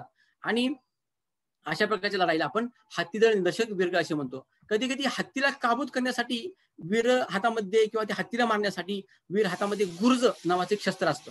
गुर्ज म्हणजे काय की हत्ती त्याचे पुढे असे काटेरी त्याला एक वेगळ्या प्रकारचे अंकुशदार बाका असतात आणि ते हत्तीच्या सोंडीवरती किंवा गलंडीवरती मारलं जातात आणि त्याच्यामध्ये हत्तीवरती अंकुश ठेवण्याचा किंवा काबूत ठेवण्याचा प्रयत्न करतात. आणि अशा लढाईमध्ये जे वीर मरण पावतात त्याला आपण हत्तीदळ निदर्शक वीरगळ असे म्हणतो, ज्यावरती हत्तीचं अंकन आपल्याला बघावयास मिळतं. या ठिकाणी हत्तीचं अंकन असलेले काही कोल्हापूर जिल्ह्यातले ही काही वीरगळ आहेत. आम्हाला ही सगळी वीरगांचे फोटोज उमाकांत रानिंगे या सरांनी काही त्यातले पाठवलेले होते. त्याच्यानंतर पुढे रथदळ नावाचे एक आपल्याकडे वीरगळ सापडतं. आता रथदळ म्हणजे काय असतं की आपल्याकडे रथाचा उपयोग हा महाभारतामध्ये जास्त करून वापरलेला दिसतो. महाभारतामध्ये आपण काय म्हणतो की रथ सेनेला आपल्याकडे युद्ध सम्राज्ञी असं समजलं जातं. आणि रथाचा वापर हा म्हणजे प्रामुख्याने आपल्याकडे राजा, सेनापती हे जे काही हुद्देवार लोक असतात तेच करत असतात. आणि रथाच्या संख्येवरनं आपल्याकडे खूप सारे वेगवेगळ्या प्रकारच्या पदव्या दिलेल्या असतात, जसं की रथी असतात, महारथी असतात, अतिरेती असतात किंवा त्याला अशी वेगवेगळ्या प्रकारची विश्लेषण लावलं. जसं की आता रथाला शक्यतो 2 घोडे किंवा 4 घोडे असे जुंपलेले असतात. समजा व्यक्ती मोठा असेल तर 4 घोडे असतात, व्यक्ती समजा छोटा असेल किंवा तो युद्धात छोटा असेल त्याला 2 घोडे लावले असतात. आणि अशा प्रकारे ह्या रथाचा वापर आपल्याकडे महाभारतामध्ये रणांगणावरती केलेला दिसतो. आणि अशाच प्रकारे या रथाची म्हणजे रथाच्या जी काही चाकं होती त्या रथाच्या चाकाला त्या काळामध्ये वेगवेगळ्या प्रकारची लोखंडी आवरण किंवा चामड्याची आवरण देखील लावलेली दिसायची. आणि शत्रूवरती सहजपणे विजय मिळवण्यासाठी रथ हे त्या काळामध्ये महत्वपूर्ण असं साधन होतं. काही रथ हे लाकडाचे असायचे, काही धातूचे असायचे. आणि अशाच प्रकारच्या रथावरती पूर्वीच्या काळी काही काही प्रकारची राजचिन्ह लावली जायची किंवा आपला जो ध्वज असेल राज्याचा तो ध्वज देखील वीरगळावरती लावला किंवा त्या रथावरती लावला जायचा. आणि जसं की आपण बघितलं की महाभारतामध्ये जो काही अर्जुनाचा रथ होता त्याच्यावरती वरच्या बाजूला मारुतीचं चिन्ह जे शक्तीचं प्रतीक आहे ते लावलेलं होतं. अशाच प्रकारचे एक रथदळ निदर्शक वीरगळ आपल्याला गोव्याचं जे काही राष्ट्रीय संग्रहालय आहे या राष्ट्रीय संग्रहालयामध्ये आपणास बघावयास मिळते, ज्याच्यामध्ये तळाच्या कप्प्यामध्ये एका ह्याच्यामध्ये रथाचा उपयोग केलेला त्या ठिकाणी दाखवलेला आहे. आणि त्या ठिकाणी जे काही रथाच्या शेजारी जे काही रणवाद्य आहेत हे रणवाद्य त्या योद्ध्यास प्रेरणा देण्यासाठी वाजवताना दाखवलेले आहेत. आणि नंतर वरच्या बाजूला स्वर्गाचा प्रसंग त्या वीरगळावरती कोरलेला आहे. तर अशा प्रकारचं हे ते याला म्हणतात रथदळ निदर्शक वीरगळ. आता रथदळ निदर्शक वीरगळानंतर आपल्याकडे अजून एक प्रकार असतो हातगाईचं निदर्शक लढाई. म्हणजे काय असतं की आता लढाईमध्ये कसं असतं की शत्रू सैन्य किंवा मुख्य ह्याच्यामध्ये वीर जे असतात, जे लढाईमध्ये सैनिक असतात, त्या सैनिकांच्या हातामध्ये कुठल्या ना कुठल्या प्रकारचं शस्त्र असतं, जसं ढाल असेल, तलवार असेल, भाला असेल, धनुष्यबाण असेल. पण समजा एखादा सामान्य व्यक्ती आहे आणि अशा एखाद्या सामान्य व्यक्तीवरती जर अचानकपणे हल्ला झाला तर तो परतवायचा कसा? तर अशा वेळेस ही सामान्य जे लोक जी होती ही काय करायची की आपल्या ह्याच्यामध्ये आपल्या हातामध्ये एखादं शस्त्र लपवून ठेवायचे, छुपं शस्त्र, ज्याला आपण कट्यार, बिचवा असेल अशा प्रकारचं शस्त्र आपल्या किंवा ह्याच्यामध्ये आपल्या कमरेला कुठे लपवून ठेवायचं. आणि आपल्यावरती एखादा हल्ला अचानक झाला तर त्या हल्ला परतवण्यासाठी अशा वेळेस त्या कट्यारीचा किंवा त्या बिचव्याचा वापर करायचा. आणि वापर करत असताना त्या शत्रूवरती त्याचा आघात करून त्या शत्रूला मारण्याचा प्रयत्न करायचा. आणि अशा हल्ल्यामध्ये ज्यावेळेस एखाद्या व्यक्तीचं मरण पावला तर त्या व्यक्तीला आपण म्हणतो की हातगाईची लढाईची निदर्शक वीरगळ, म्हणजे इमर्जन्सी लढाई ज्या आहे त्या शस्त्राने इमर्जन्सीमध्ये आपण त्या शत्रूवरती आक्रमण करायचं आणि त्या शत्रूला मारायचं. आणि अशा प्रकारच्या लढाईला हातगाईचं निदर्शक वीरगळ असे म्हणतो. ह्याच्यामध्ये शेवटच्या टप्प्यामध्ये इमर्जन्सी लढाईमध्ये एक छोटंसं शस्त्र हातामध्ये असतं वीराच्या आणि त्या शत्रू सेनेला त्या ठिकाणी मारतानाचा प्रसंग त्या ठिकाणी आपल्याला दाखवलेला असतो. त्याला म्हणजे हातगाई निदर्शक वीरगळ. आपल्याकडे अजून एक प्रकार असतो की चतुरंग सेना. म्हणजे चतुरंग सेना म्हणजे काय असतं की पायदळ, घोडदळ असेल, हत्तीदळ असेल आणि रथदळ असेल. तर हे आपल्याकडे चतुरंग सेनेचे एकूण 4 प्रकार आहे. तर त्याच्यानंतर आपल्याकडे अजून एक प्रकार आहे की नौकादल, त्याच्यानंतर हेरदळ, त्याच्यानंतर क्षेत्रीय मार्गदर्शक दळ आणि सैन्यांना युद्धासाठी सज्ज करणारी जी काही मजुरांची पथकं होती, ह्या सगळ्यांचं मिळून आपल्याकडे अष्टांग बळ नावाची एक सेना उपलब्ध होती. चतुरंग सेनेमध्ये 4 सेना असतात, पण अष्टांग बळ ह्याच्यामध्ये 8 पथक असतात. आणि अशा प्रकारचा संदर्भ आपल्याकडे काव्यकालीन सेनापती नावाचे जे पुस्तक आहे त्याच्यामध्ये त्याचं आपल्याला रेफरन्स बघायला मिळतात. चतुरंग सेनेमध्ये पायदळ, घोडदळ, हातीदळ, नौकादळ जे काय असेल किंवा रथदळ असेल, हे चहूबाजूने त्या शत्रू सेनेवरती सोडलं जातं आणि त्या ठिकाणी शत्रूला मारण्याचा प्रयत्न करतात. आणि अशा प्रकारच्या सेनेला आपण चतुरंग सेना असे म्हणतो. पुढचा जो प्रकार आहे तो नौकादल निर्देशक विरगळ. अतिशय सुंदर असं हे एक विरगळ आहे.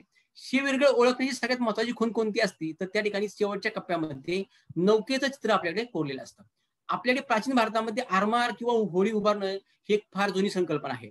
आणि प्राचीन काळामध्ये ज्या व्यापाराला चालना मिळावी म्हणून त्या ठिकाणी समुद्रमार्गे आपल्याकडे व्यापाराची मालाची ने-आण केली जायची. मग ह्या व्यापारासाठी पूर्वीच्या काळी होड्या असतील किंवा नौका असतील, जहाजांचा आपल्याकडे मोठ्या प्रमाणात वापर केला जायचा. आणि मग हा व्यापारी माल समजा ठराविक एका ठिकाणाहून दुसऱ्या ठिकाणी न्यायचा असेल त्यावेळेस त्या ठिकाणी बंदराची निर्मिती झाली. आणि मग बंदराची निर्मिती होत असताना हा जो काही व्यापाराचा प्रवास चालायचा होडीतून, तर हा प्रवास करत असताना व्यापारी किंवा जहाजावरती अचानक समुद्र चाचे हल्ले करायचे. आणि हे समुद्र चाचे तो व्यापारी माल लुटून नेण्याचा प्रयत्न करत असताना त्या लढाई त्या व्यापाराला संरक्षण म्हणून त्या ठिकाणी जे काही लोक असतील त्या ठिकाणी प्रतिहल्ला करायचे. आणि प्रतिहल्ला करत असताना त्या ठिकाणी त्या हल्ल्यामध्ये जे काही वीरमरण पावायचे तर त्याला आपण म्हणायचं नौका दल किंवा नौका युद्ध निर्देशक विरगळ. आणि हे विरगळ लढाई करत असताना त्या ठिकाणी वेगवेगळ्या प्रकारचे नौकेचं अंकन त्या ठिकाणी कोरलेलं दाखवलेलं असतं. त्याच्यामध्ये शत्रू सैन्यामध्ये किंवा ह्याच्यामध्ये ते वल्ले जे आहेत हे लोक हकलताना जहाजाला हलवताना दिसतात आपल्याला. त्याच्यानंतर पुढे त्या जहाजावरती वेगवेगळ्या प्रकारचे त्या राज्याचे किंवा त्या पत्नीचे ध्वज लावलेले आपल्याला दिसतात. किंवा जो व्यक्ती कोण आहे जो लढतोय तो त्याचं देखील अंकन कोरले असतं. त्याच्यानंतर हे जे विरगळ आहे हे आपल्याला गोव्याच्या राष्ट्रीय संग्रहालयामध्ये आपल्याला बघावयास मिळतं. याच्यावरती चक्क शिलालेख कोरलेला असून हे विरगळ आपल्याकडे कदंब राजवटीतलं असून त्याच्यावरती नौकेचं किंवा जहाजाचा प्रसंग कोरलेला या ठिकाणी दिसतोय. शत्रू सैन्यामध्ये एक वीर शत्रू सैन्यामध्ये बरेचसे वीर दाखवलेले आहेत. आणि मुख्य वीर हा त्या नौकेमधून त्या जहाजावरती किंवा त्या होडीवरती हल्ला करण्याचा प्रसंग या ठिकाणी दाखवलेला आहे. आणि त्यानंतर त्या वीराचा मृत्यू झालेला आहे. आणि वरती स्वर्गप्राप्ती आणि स्वर्गाचा प्रसंग वरती या ठिकाणी दाखवलेला आहे. त्याच्यानंतर हे एक चालुक्य राजवटीतलं विरगळ आहे की ज्याच्यामध्ये अतिशय आखीव कोरले असून त्या ठिकाणी चालुक्य राजवटीचं जे काही राजचिन्ह आहे ते राजचिन्ह आणि खाली जी काही फुलाची वेलबुट्टीची पुष्पकमानाची जी वेली आहे ती ह्या विरगळामध्ये कोरलेली आहे. आणि या विरगळाच्या प्रसंगामध्ये तो वीराला स्वर्गाचा जो प्रसंग आहे म्हणजे स्वर्गाची संकल्पना नक्की कशी होती ही या प्रसंगातून आपल्याला दिसतंय की अतिशय मोठा झगमगाट आहे. तो मुख्य वीर त्या ठिकाणी सेंटरला बसलेला असून त्याच्याबरोबर त्याची पत्नी देखील दाखवलेली आहे. स्वर्गामध्ये अप्सरा त्या वीरास चौरीने हवा घालत आहे. त्याच्यानंतर त्याच्या पाठीमागे छत्र चांबर पकडलेला आहे. तर अशा प्रकारची स्वर्ग संकल्पना आहे. इकडे डावीकडे एक विरगळ आहे त्याच्यावरती त्या वीराच्या राज्याचे जे काही ध्वज आहेत किंवा जे काही राजचिन्ह आहेत किंवा जो काही झेंडा आहे तो ध्वज झेंडा त्या ठिकाणी त्या जहाजावरती दाखवलेला आपल्यास दिसत आहे. अशा प्रकारचं हे एक नौकादल निर्देशक विरगळ आपल्यास बघावयास मिळतं. नौकादल निर्देशक विरगळानंतर महत्वाचं विरगळ आहे त्याला दंडनायक निर्देशक विरगळ म्हणतात. तर दंडनायक म्हणजे काय तर राज्याचा मुख्य प्रधान असतो किंवा तो एक मोठा अधिकारी असतो. आता काय म्हणतो की आपण राज्याचं रक्षण साम्राज्य विस्तार याच्यातनं काय व्हायचं पूर्वीच्या काळी आपल्याकडे लढाई व्हायच्या आणि त्याच्यातून काय व्हायचं की एकमेकाचा प्रदेश आपण जिंकायचो. राज्यकर्ते काय करायचे की आपापल्या जे काही साम्राज्य असेल त्या साम्राज्याच्या सीमा निश्चित करायचं. जो जिंकलेला भाग असेल तो काय करायचा त्या ठिकाणी त्याची सीमा निश्चित करायची. मग या साम्राज्याच्या सीमा किंवा आपल्या राज्याच्या सीमा रक्षण करण्यासाठी त्या ठिकाणी वेगवेगळ्या प्रकारचे अधिकारी नेमले जायचे आणि ह्या अधिकाऱ्यांना आपल्याकडे दंडनायक असे म्हणतात. तर ह्या दंडनायकाची पायदळ किंवा घोडदळाची आपापसात काय व्हायची लढाई व्हायची. आणि ह्या लढाईचं ओळखण्याची सगळ्यात महत्वाची खूण काय असते तर तो जो वीर असतो तो इथं पायी असतो किंवा घोड्यावरती असतो आणि त्याच्या पाठीमाग त्या राज्याचं छत्र आणि चामर हे दाखवलेलं असतं. आणि अशा प्रकारच्या विरगळामध्ये खूप सारी विविधता असते. म्हणजे काय असतं की हे विरगळ थोडंसं आकाराने मोठं बनवलेलं असतं. तुम्ही जर बघितलं तर त्या ठिकाणी त्या आकाराने मोठं तर असतंच शिवाय तो जो मुख्य वीर असतो किंवा तो जो दंडनायक आहे राज्याचा मुख्य सेनापती प्रधान आहे तो आकाराने मोठा दाखवलेला असतो आणि त्याच्या मानाने शत्रू सैन्यातले जे काही सैन्य आहे ते आपल्याकडे छोट्या स्वरूपात दाखवलेलं असतं. आणि ही विरगळ साधारणतः आकारण देखील मोठे असतात म्हणजे त्यांची साईज जी आहे ती साधारणतः खूप मोठ्या आकाराची असते. आणि अशा प्रकारच्या विरगळामध्ये साधारणतः तो वीर जो आहे मुख्य वीर आहे तो लढाईच्या प्रसंगामध्ये खालच्या तळाच्या बाजूला खाली आडवा मृत्यू झालेला दाखवलेला असतो. त्याच्यानंतर वरच्या प्रसंगामध्ये त्याच्या दंडनायकाची लढाईची जी काही लढाई ज्याने पायदळावर केली आहे घोडदळावर केली आहे तर तो लढाईचा प्रसंग तिथे आपणास दाखवलेला असतो. ह्याला म्हणायचं दंडनायक निदर्शक विरगळ. कधी कधी दंडनायक निदर्शक विरगळामध्ये 2 कप्प्याचं लढाई दाखवली असते. म्हणजे पहिल्या कप्प्यामध्ये तो पायदळाशी लढतो किंवा हातदळाशी लढतो किंवा घोडदळाशी लढतो, पुन्हा तो दुसऱ्या सैन्याशी वरच्या कप्प्यामध्ये लढतो आणि अशाच प्रकारची 2-2 कप्प्यामध्ये दंडनायक निदर्शक विरगळ आपल्याला दाखवलेली असतात. पुढचं आहे ते अतिशय महत्वाचं विरगळ आहे. आता आपण काय म्हणतो की विरगळ निर्मिती संकल्पना काय आहे की पुण्यकर्मातून प्राप्त झालेला मृत्यू हा विरगळ निर्मितीचा मुख्य संकल्पना आहे. म्हणजे समजा एखादा वीर लढाईत मरण पावला, म्हणजे त्याने पुण्य कमावलं आणि त्याच्यानंतर त्याचा मृत्यू झाला, मग त्याचं विरगळ आपल्याकडे सर्रास महाराष्ट्रामध्ये बघायला मिळतं. परंतु आता ही जे काही विरगळाचे प्रकार आहेत ते थोडेसे वेगळ्या प्रकारचे असतात. म्हणजे काय असतं तर केवळ लढाईमध्येच पावलेल्या वीरांचं विरगळ तयार होत नाही, तर त्यासाठी काय होतं की धार्मिक पुण्यकर्म करणारे जे काही लोक होते त्यांचं देखील त्या काळामध्ये विरगळ तयार केलं जायचं. आता विरगळ निर्मितीची आपल्याला खूप सारी कारणं आहेत. म्हणजे काय असतं की आपल्या राज्याला युद्धामध्ये विजय मिळावा किंवा आपल्या राज्यावरती एखादं परकीय आक्रमण आलेलं आहे ते परत फिरावं किंवा आपल्या राज्यावरती किंवा ह्याच्यावरती काहीतरी एखादी आपत्ती आलेली आहे किंवा रोगराई आलेली आहे, ती रोगराईचं निरंकन व्हावं किंवा आपल्या राज्याला पुत्रप्राप्ती व्हावी आणि अशा प्रकारच्या गोष्टी करण्यासाठी गावातले किंवा त्या राज्यातले मुख्यवीर काय करायचे, पण करायचे, शपथा करायचे, नवस करायचे की बाबा राज्याची प्रगती व्हावी, राज्याचा विजय व्हावा, राज्याला पुत्रप्राप्ती व्हावी. आणि ज्यावेळेस अशा प्रकारचे नवस पूर्ण झाल्याच्या नंतर हे नवस सर्व समक्ष किंवा समाजासमोर, राज्यासमोर किंवा देवतेसमोर पूर्ण ते लोक बोलायचे आणि जर समजा नवस पूर्ण झाला तर माझं जे काही शिरकमल आहे ते मी राज्याला अर्पण करेन आणि त्या ज्यावेळेस हा जो काही पण असेल तो पूर्ण केल्याच्या नंतर साहजिकच त्या व्यक्तीला तो पण किंवा नवस शपथा पूर्ण कराव्या लागायच्या आणि आपलं शिरकमल देवाला किंवा त्या राज्याला अर्पण करावं लागायचं. आणि अशा प्रकारच्या विरगळाला आपल्याकडे बलिदान निदर्शक विरगळ असे म्हणतात. तर हे जे समोर एक विरगळ आहे ते सोलापूर जिल्ह्यातलं मंगळवेढा येथील एक शिल्पपट आहे ऍक्च्युली हा, तर त्याला आपण विरगळ असं म्हणतो. ह्याच्यामध्ये त्या व्यक्तीने त्याचा शेवटचा कप्पा जो आहे तो पूर्णपणे गहाळ आहे. ह्याच्यामध्ये त्या व्यक्तीने राज्यासमोर किंवा समाजासमोर प्रतिज्ञा केलेली आहे जे काही राज्यावर संकट दूर होईल आणि त्याच्यानंतर तो पण पूर्ण झाल्याच्या नंतर त्या व्यक्तीचा बलिदान देण्याचा जो प्रसंग आहे तो वरच्या कप्प्यामध्ये दाखवलेला आहे. त्याच्यामध्ये त्या वीराची पहिल्यांदा हत्तीवरून मिरवणूक केली जाते, त्याच्यानंतर वेगवेगळ्या प्रकारची रणवाद्य, बेहेरी असतील किंवा डमरू असतील, शिवाद्य वाजवून त्याची त्या राज्यामध्ये मिरवणूक काढली जाते आणि नंतर त्या व्यक्तीचं शिरकमल हे दुसऱ्या व्यक्तीने कलम करायचं आणि त्या एका तपकामध्ये येऊन ते राज्याला किंवा देवाला अर्पण करायचं.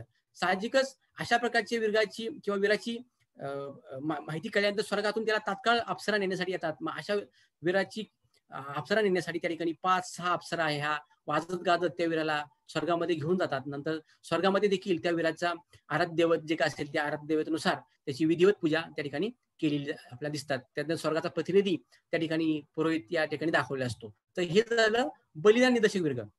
बलिदान निदर्शक विरगळामध्ये एक गोष्ट महत्वाची असते की त्या वीराचं जे शिर आहे तो दुसरा व्यक्ती कापत असतो, तो व्यक्ती काय स्वतः कापत नसतो. मग नंतर ते शिरकमल एका तपकामध्ये किंवा एखाद्या भांड्यामध्ये ठेवून ते आपल्याकडे राज्याला अर्पण करावं लागत असतं.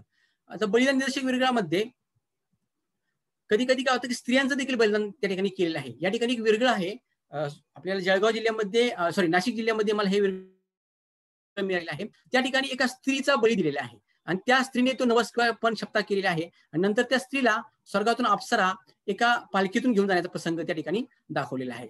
हे झालं बलिदान निदर्शक विरगळाची मुख्य खूण. कधी कधी 2 भाऊ देखील एखाद्या समाजाच्या पुढे पण करत असतात. मग अशा वेळी त्या दोन्ही भावांचं किंवा त्या दोन्ही व्यक्ती समाजातल्या या ठिकाणी शिरकमल करून ते राज्याला किंवा देवाला अर्पण केलं असतं. त्याला म्हणायचं बलिदान निदर्शक विरगळ. आता बलिदान निदर्शक विरगळाच्या नंतर एक महत्वाचं विरगळ आहे, त्याला म्हणायचं आत्मबलिदान निदर्शक विरगळ. आता बलिदान आणि आत्मबलिदानामध्ये फरक असतो. आता बलिदान काय केलं जातं की सर्व समक्ष समाजासमोर किंवा राज्यासमोर केलं जातं. मात्र आत्मबलिदान हे एकट्यानेच करायचं असतं. ते कुठे करायचं असतं तर जंगलामध्ये किंवा एखाद्या मंदिरासमोर किंवा देवतेसमोर करायचं असतं. म्हणजे एखाद्या राजकीय किंवा सामाजिक भावनेतनं एखादं पुण्यकर्म करून स्वतःचं शिरकमल देवास अर्पण किंवा देवाला किंवा परमेश्वराला अर्पण करायची कारण आहे ते आत्मबल निदर्शक विरगळाचं मुख्य कारण असतं.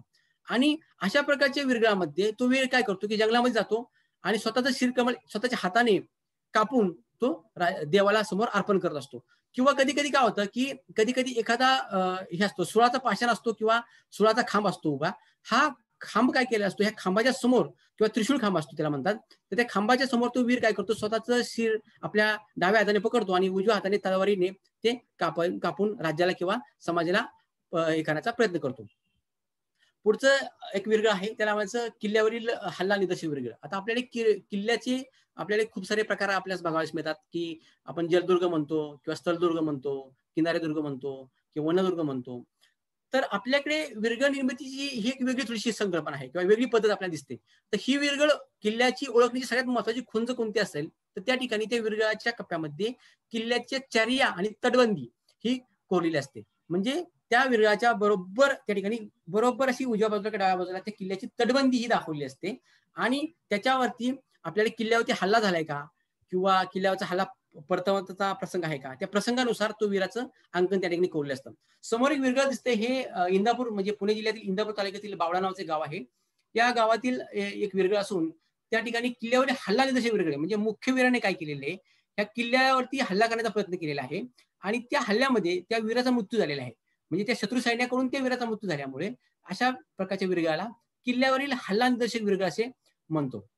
आता किल्ल्यावरील हल्ला निदर्शक विरगळामध्ये काय होतं, की वीर हा बाहेरच्या बाजूला असतो, परंतु कधी कधी किल्ल्याचं संरक्षण विरगळ असा जो प्रकार असतो, त्याच्यामध्ये वीर जो असतो मुख्य तो किल्ल्याच्या तटबंदीच्या आतमध्ये असतो. म्हणजे काय असतं, की शत्रू सैन्य हे किल्ल्याच्या बाहेर असतं आणि मुख्य वीर हा किल्ल्याच्या आतमध्ये असतो. तर अशा प्रकारच्या लढाईमध्ये समजा शत्रू सैन्याकडून त्या वीराचा मृत्यू झाला तर त्याला किल्ला संरक्षण निदर्शक विरगळ असे म्हटलं जातं. त्याच्यानंतर पुढे किल्ल्यावरील विजय निदर्शक विरगळ म्हणजे काय, की कधी कधी काय होतं, की एखाद्या किल्ल्यावरती मुख्य वीर आक्रमण करतो, किल्ल्यावरती विजय प्राप्त करतो, म्हणजे चतुरंग सेना किंवा संपूर्ण सैन्यानिशी त्या किल्ल्यावरती आक्रमण करतो आणि त्या आक्रमणामध्ये त्या वीराचा मुख्य, की आपण एक उदाहरण द्यायचं म्हटलं तर शिवकाळामध्ये नरवीर तानाजी मालुसऱ्यांनी सिंहगड नावाचा किल्ला घेतला आणि ह्या सिंहगड नावाच्या किल्ल्यामध्ये किल्ला त्यांनी जिंकला, परंतु त्या ह्याच्यामध्ये तानाजी मालुसऱ्याचा मृत्यू झाला. म्हणजेच काय, गड आला पण सिंह गेला. तसं इथे पण काय होतं, की किल्ल्यावरती पूर्णपणे विजय त्यांनी मिळवलेला असतो चतुरंग सेनेनुसार आणि त्याच्यानंतर त्या लढाईमध्ये त्या वीराचा मुख्य वीराचा मृत्यू झाल्याच्या नंतर त्या वीराच्या स्मरणार्थ जे विरगळ उभं केलं जातं त्याला किल्ल्यावरील विजय निदर्शक विरगळ असे म्हटलं जातं. आणि हे विरगळ ओळखण्याची सगळ्यात महत्वाची खूण म्हणजे काय, तर ते शत्रूचा किंवा त्या वीराचा जो प्रसंग आहे, मग पायदळाचा असेल, घोडदळाचा असेल किंवा त्याच्या स्वर्गप्राप्तीचा प्रसंग असेल, त्याची जी मिरवणूक असते ती अतिशय वाजत गाजत केलेली असते. म्हणजे की त्या वीराचा जो एकूण जीवनाचा जो काही प्रसंग किंवा शिल्पपट आहे तो त्या विरगळावरती कोरलेला असतो. त्याला विजय निदर्शक विरगळ किल्ल्यावरील असं आपण म्हणतो. त्याच्यानंतर कधी कधी असं होतं, की कधी कधी किल्ल्याच्या तटबंदीवरती लोक चढतात आणि त्या तटबंदीत चढत असताना त्या वीराचा समजा मृत्यू झाला किंवा वरून शत्रूने त्याच्यावरती प्रहार केला आणि त्या वीराचा मृत्यू झाला, तर त्याला किल्ल्यावरील तटबंदी निदर्शक चढाई विरगळ असं म्हणतो. ह्याच्यामध्ये त्या किल्ल्याच्या मुख्य घेऱ्यातून तो त्या तटबंदीपर्यंत पोहोचलेल्याचा प्रसंग दाखवलेला असतो. नंतर दुसऱ्या कप्प्यामध्ये तो वीर त्या किल्ल्यावरती चढतोय आणि वरून शत्रूवरून त्याचा हल्ला होण्याचा प्रसंग दाखवलेला असतो आणि त्याच्यानंतर तो वीर त्यात मरण पावतो आणि नंतर त्याला तात्काळ स्वर्गप्राप्ती होते, स्वर्गातून येण्यासाठी येतात आणि नंतर त्याला असा तो त्याच्या जीवनाचा प्रसंग या विरगळावरती कोरलेला असतो. त्याच्यानंतर पुढचं विरगळ आहे त्याला स्त्री निदर्शक विरगळ. आता स्त्री निदर्शक विरगळ म्हणजे काय असतं, की आपल्याकडे प्राचीन काळामध्ये जसं पुरुषाचं कर्तृत्व श्रेष्ठ मानलं जायचं, तसं स्त्रियांचं देखील आपल्याकडे कौतुक किंवा कर्तृत्व श्रेष्ठ मानलं जायचं. म्हणजे काही स्त्रियांच्या राजकीय असतील किंवा सामाजिक असतील किंवा धार्मिक भावना असतील किंवा ते धार्मिक जे काही कर्तबगारी असेल, ह्या कर्तबगारीचं त्या ठिकाणी कौतुक केलं जायचं. म्हणजे की आपण असं म्हणतो, की त्याच्यातून त्यांचं काय करायचं, की समजा एखादी स्त्री पुरुषाबरोबर लढली तर त्याच्या देखील या ठिकाणी स्मारक शाळा तयार केला जायचा. म्हणजे स्त्रीची महान त्याग असेल, त्यांची असीम कर्तव्य असतील किंवा तिची विलक्षण ममता, ह्या कारणामुळे स्त्रीची कहाणी काय व्हायची, आपल्याकडे अजरामर ठरायची आणि अशा स्त्रीची आठवण राहावी म्हणून त्या ठिकाणी त्यांच्या स्मारक शाळा या विरगळ रूपाने आपल्याकडे महाराष्ट्रामध्ये केलेल्या दिसतात. ह्या विरगळ ओळखण्याची सगळ्यात महत्वाची खूण कोणती असेल तर त्या ह्याच्यामध्ये स्त्रीचं अंकन त्या विरगळाच्या तळाच्या कप्प्यामध्ये केलं असतं. ती स्त्री काय करत असते, की त्या एखाद्या पुरुषाबरोबर लढाई करताना आणि त्याच्यामध्ये तो वीर किंवा ती स्त्री पुरुष मरण पावण्याचं अंकन कोरलेलं असतं. कधी कधी त्या ह्याच्यामध्ये दोन स्त्रियांचं किंवा दोन पुरुष आणि स्त्रियांचं या ठिकाणी लढाई दाखवली असते किंवा कधी कधी दोन स्त्रिया अशी एकत्रित लढाई करतानाचा प्रसंग असतो. ह्याच्यामध्ये पुरुष आणि स्त्री एकत्र मृत्यू खाली दाखवलेले असतात आणि अशा प्रकारच्या स्त्रीला आपल्याला स्त्री निदर्शक विरगळ असे म्हणतो. ह्याच्यामध्ये पुन्हा आपल्याकडे द्वंद्व युद्ध निदर्शक विरगळ म्हणजे काय, की दोन पुरुषांचं द्वंद्व लावायचं. म्हणजे दोन राज्यकर्ते काय करायचे, तुम्ही लढा आणि ह्याच्यामध्ये जो कोण व्यक्ती मरण पावेल किंवा एखादी स्त्री मरण पावेल तर त्यांचं देखील वेगळं. ह्याला आपण एक प्रकारचं मुष्टियुद्ध असं देखील म्हणू शकतो. ह्याच्यामध्ये कुठल्याही प्रकारचं शस्त्र हातामध्ये नसतं. ह्याच्यामध्ये फक्त मुष्टियुद्ध घेतलेलं असतं आणि ह्याच्यामध्ये 2 वीरांची लढाई लावायची आणि ह्या 2 वीरांच्या लढाईमध्ये जो कोण वीर मरण पावेल त्याचं ह्या ठिकाणी अंकन त्या वीरगावती कोरलेलं असतं. त्याला आपण द्वंद्व युद्ध निर्देशक वीरगा असे म्हणतो. द्वंद्व युद्धक वीरगामध्ये 2च व्यक्ती या ठिकाणी दाखवले असतात. तिसरा व्यक्ती ह्या वीरगामध्ये नसतो. ह्याच्यानंतर काही ठिकाणी स्त्रियांचं देखील द्वंद्व आपल्याला बघायला मिळतं. तर या ठिकाणी माळशिरस तालुक्यामध्ये एक भाजी मंडई या ठिकाणी का 2 स्त्रियांचं द्वंद्व युद्धाचं वीरगा या ठिकाणी प्रॉपरली कोरलेलं आहे आणि ह्याच्यामध्ये एक स्त्री मरण पावल्याच्या नंतरनं तिचं वरच्या बाजूला या ठिकाणी स्वर्गामधून त्यांना अप्सरा नेण्यासाठी आलेल्या आहेत आणि त्याचे स्केच देखील आम्ही या ठिकाणी बनवले आहेत आणि वरच्या बाजूला स्वर्गाच्या या कप्प्यामध्ये त्या स्त्रीचं अंकन त्या ठिकाणी दाखवलेलं आहे.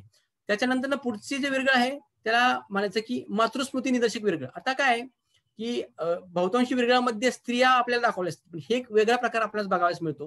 ह्याच्यामध्ये काय असतं की आपल्याकडे स्त्रियांच्या किंवा आपल्याकडे वेगवेगळ्या प्राचीन धर्मग्रंथामध्ये स्त्रियांच्या श्रेष्ठ स्थानाबद्दल खूप सारी माहिती आपल्याला बघायला मिळते. म्हणजे काय म्हणतो की स्त्रीचं व्यक्तिमत्व हे विविध व्यक्तिमत्वातून साकारणार असतं. जसं की स्त्रियांच्या अनेक रूपापैकी स्त्रीचं हे मातृत्व रूप जे आहे हे अतिशय महत्वाचं मानले गेलेले. म्हणजे स्त्री ही तिच्या जीवनामध्ये क्षणकाळाची पत्नी असते परंतु चिरकालाची माता असते. अशा स्त्रीचं आपल्या पतीबरोबर सहगमन किंवा सती जाणे ही एक आपल्या समाजामध्ये किंवा धर्मामध्ये एक परंपरा होती आणि त्या व्यक्तीच्या मृत्यूनंतर ती स्त्री सती जायची आणि हे एक आपल्याकडे कर्तव्य मानलं जायचं.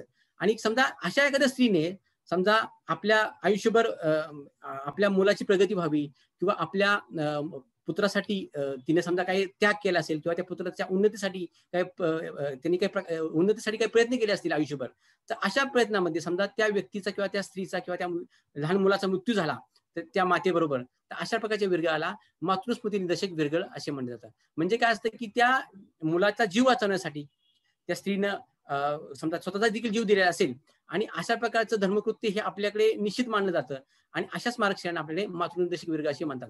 या ठिकाणी मोहोळ तालुक्यामध्ये बहावणी नावाचे गाव आहे. या ठिकाणी एका स्त्रीचं एक विरगळ दाखवलेलं आहे मातेचं.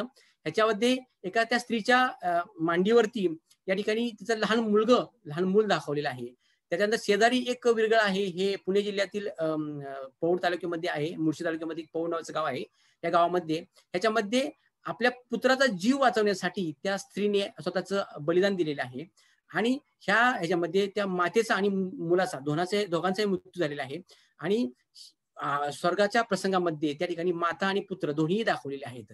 तर अशा प्रकारच्या विरगळाला आपल्याकडे मातृस्मृती निदर्शक विरगळ असे आपण म्हणतो.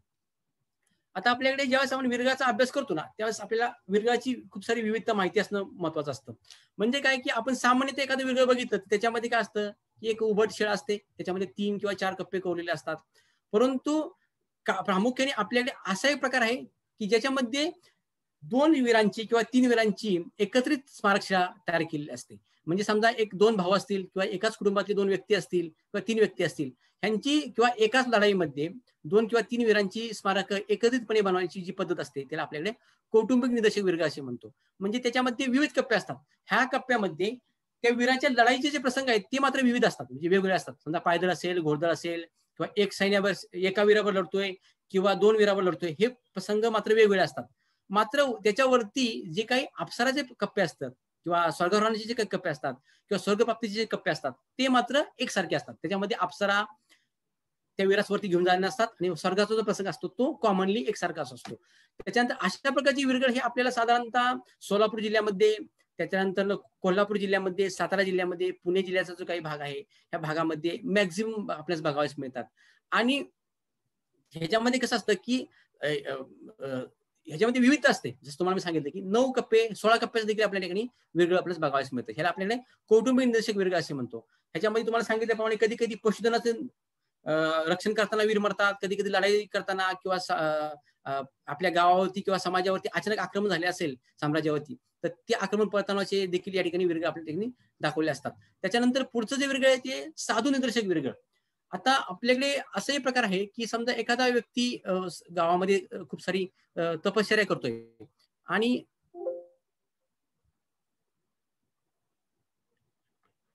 एक सेकंड बघा.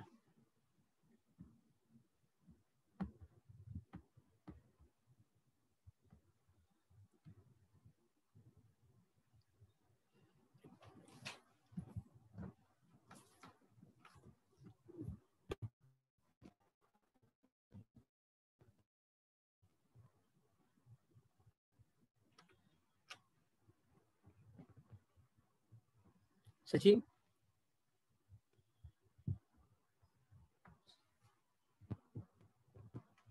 सचिन एक सेकंड सचिन लॅपटॉप चार्जर हां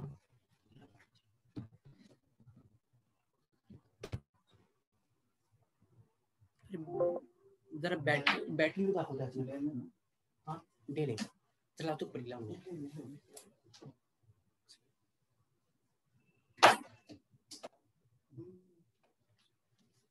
अरे बापरे छोटे कर खूप मोठं काय बॅडला अचानक पीसी लो झाला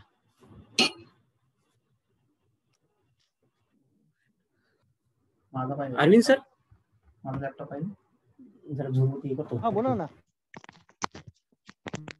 हॅलो थोडा जरा लॅपटॉपचा इश्यू झाला अचानक पीसीचा हे डाऊन झाला आणि चार्जर जरा 5 तासाचा बॅकअप असल्यामुळे मी काही जास्त विचार नाही केला.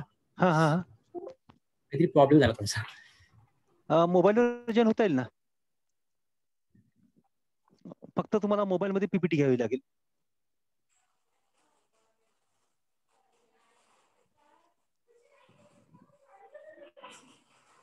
जमेल का?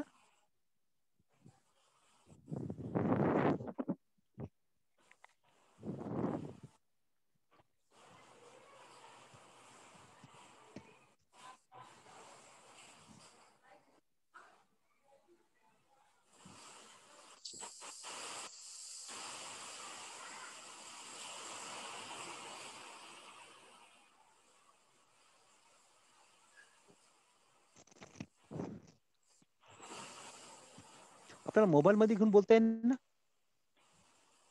पीपीटी तर दिसते ना ऑलरेडी. नाही पीपीटी गेली आता. गेली आता हो जस्ट हो.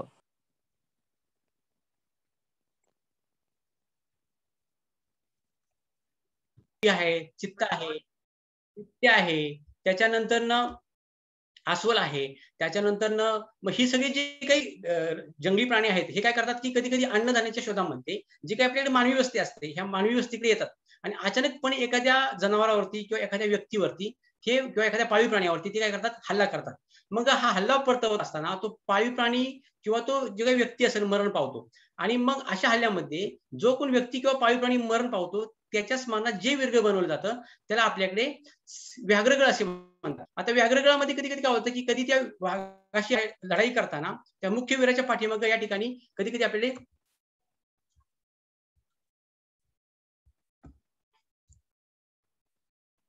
वाघाचा हल्ला करत असताना या ठिकाणी त्या ठिकाणी मागच्या बाजूला दाखवलेलं असतं वाघ असतो किंवा त्या समोर शत्रू सैन्यामध्ये किंवा त्या वीराच्या समोर तो वाघ दाखवलेला असतो. याला म्हणायचं आपल्या व्याघ्रगळ. व्याघ्रगळानंतर कधी कधी सिंहगळ हा एक प्रकार असतो. तर सिंहगळामध्ये काय होतं तर बघितलं आपण तर साधारणतः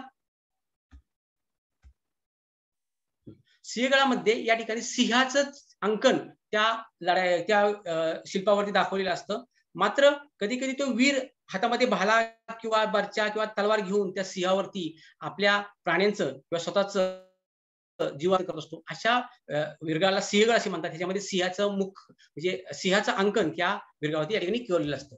त्याच्यानंतर ना पुढचं ते वीरगळ आहे त्यामध्ये शिकार निर्देशिक वीरगळ. आता आपल्याकडे भारताला कसं आहे की राजेशाही इतिहास आहे आणि मनोरंजन आणि धाडसीपणाचा पणासाठी आपल्याकडे हे जे काही राजे लोक होते हे पूर्वीच्या काळी काय करायचे शिकार करत असायचे. आता शिकार हा मनोरंजनाचा खेळ असल्यामुळे पुराण काळामध्ये शिकार प्रसंगाचे भरपूर आपल्याला वर्णन मिळतात आणि 18 अलंकाराचे जे काही अष्टादश आहे त्याच्यामध्ये ही सगळी वर्णन आपल्याला बघायला मिळतात. आता शिकार करताना जे काही मोहिमा व्हायच्या तर त्याच्यामध्ये काय व्हायचं की मुख्य जे काही शिकार करणारा जो व्यक्ती असेल मग त्याच्यामध्ये आपल्याला डुक्कर ही जी काही शिकार आहे हे खूप सारी प्रिय होती. मग रानटी डुकरामध्ये काय करायला जायचं की एक राज्यातले सैनिक किंवा लोक घ्यायचे एक माग काढायचा आणि त्या मागावरती तो रान हाकत हाकत पुढे जायचं.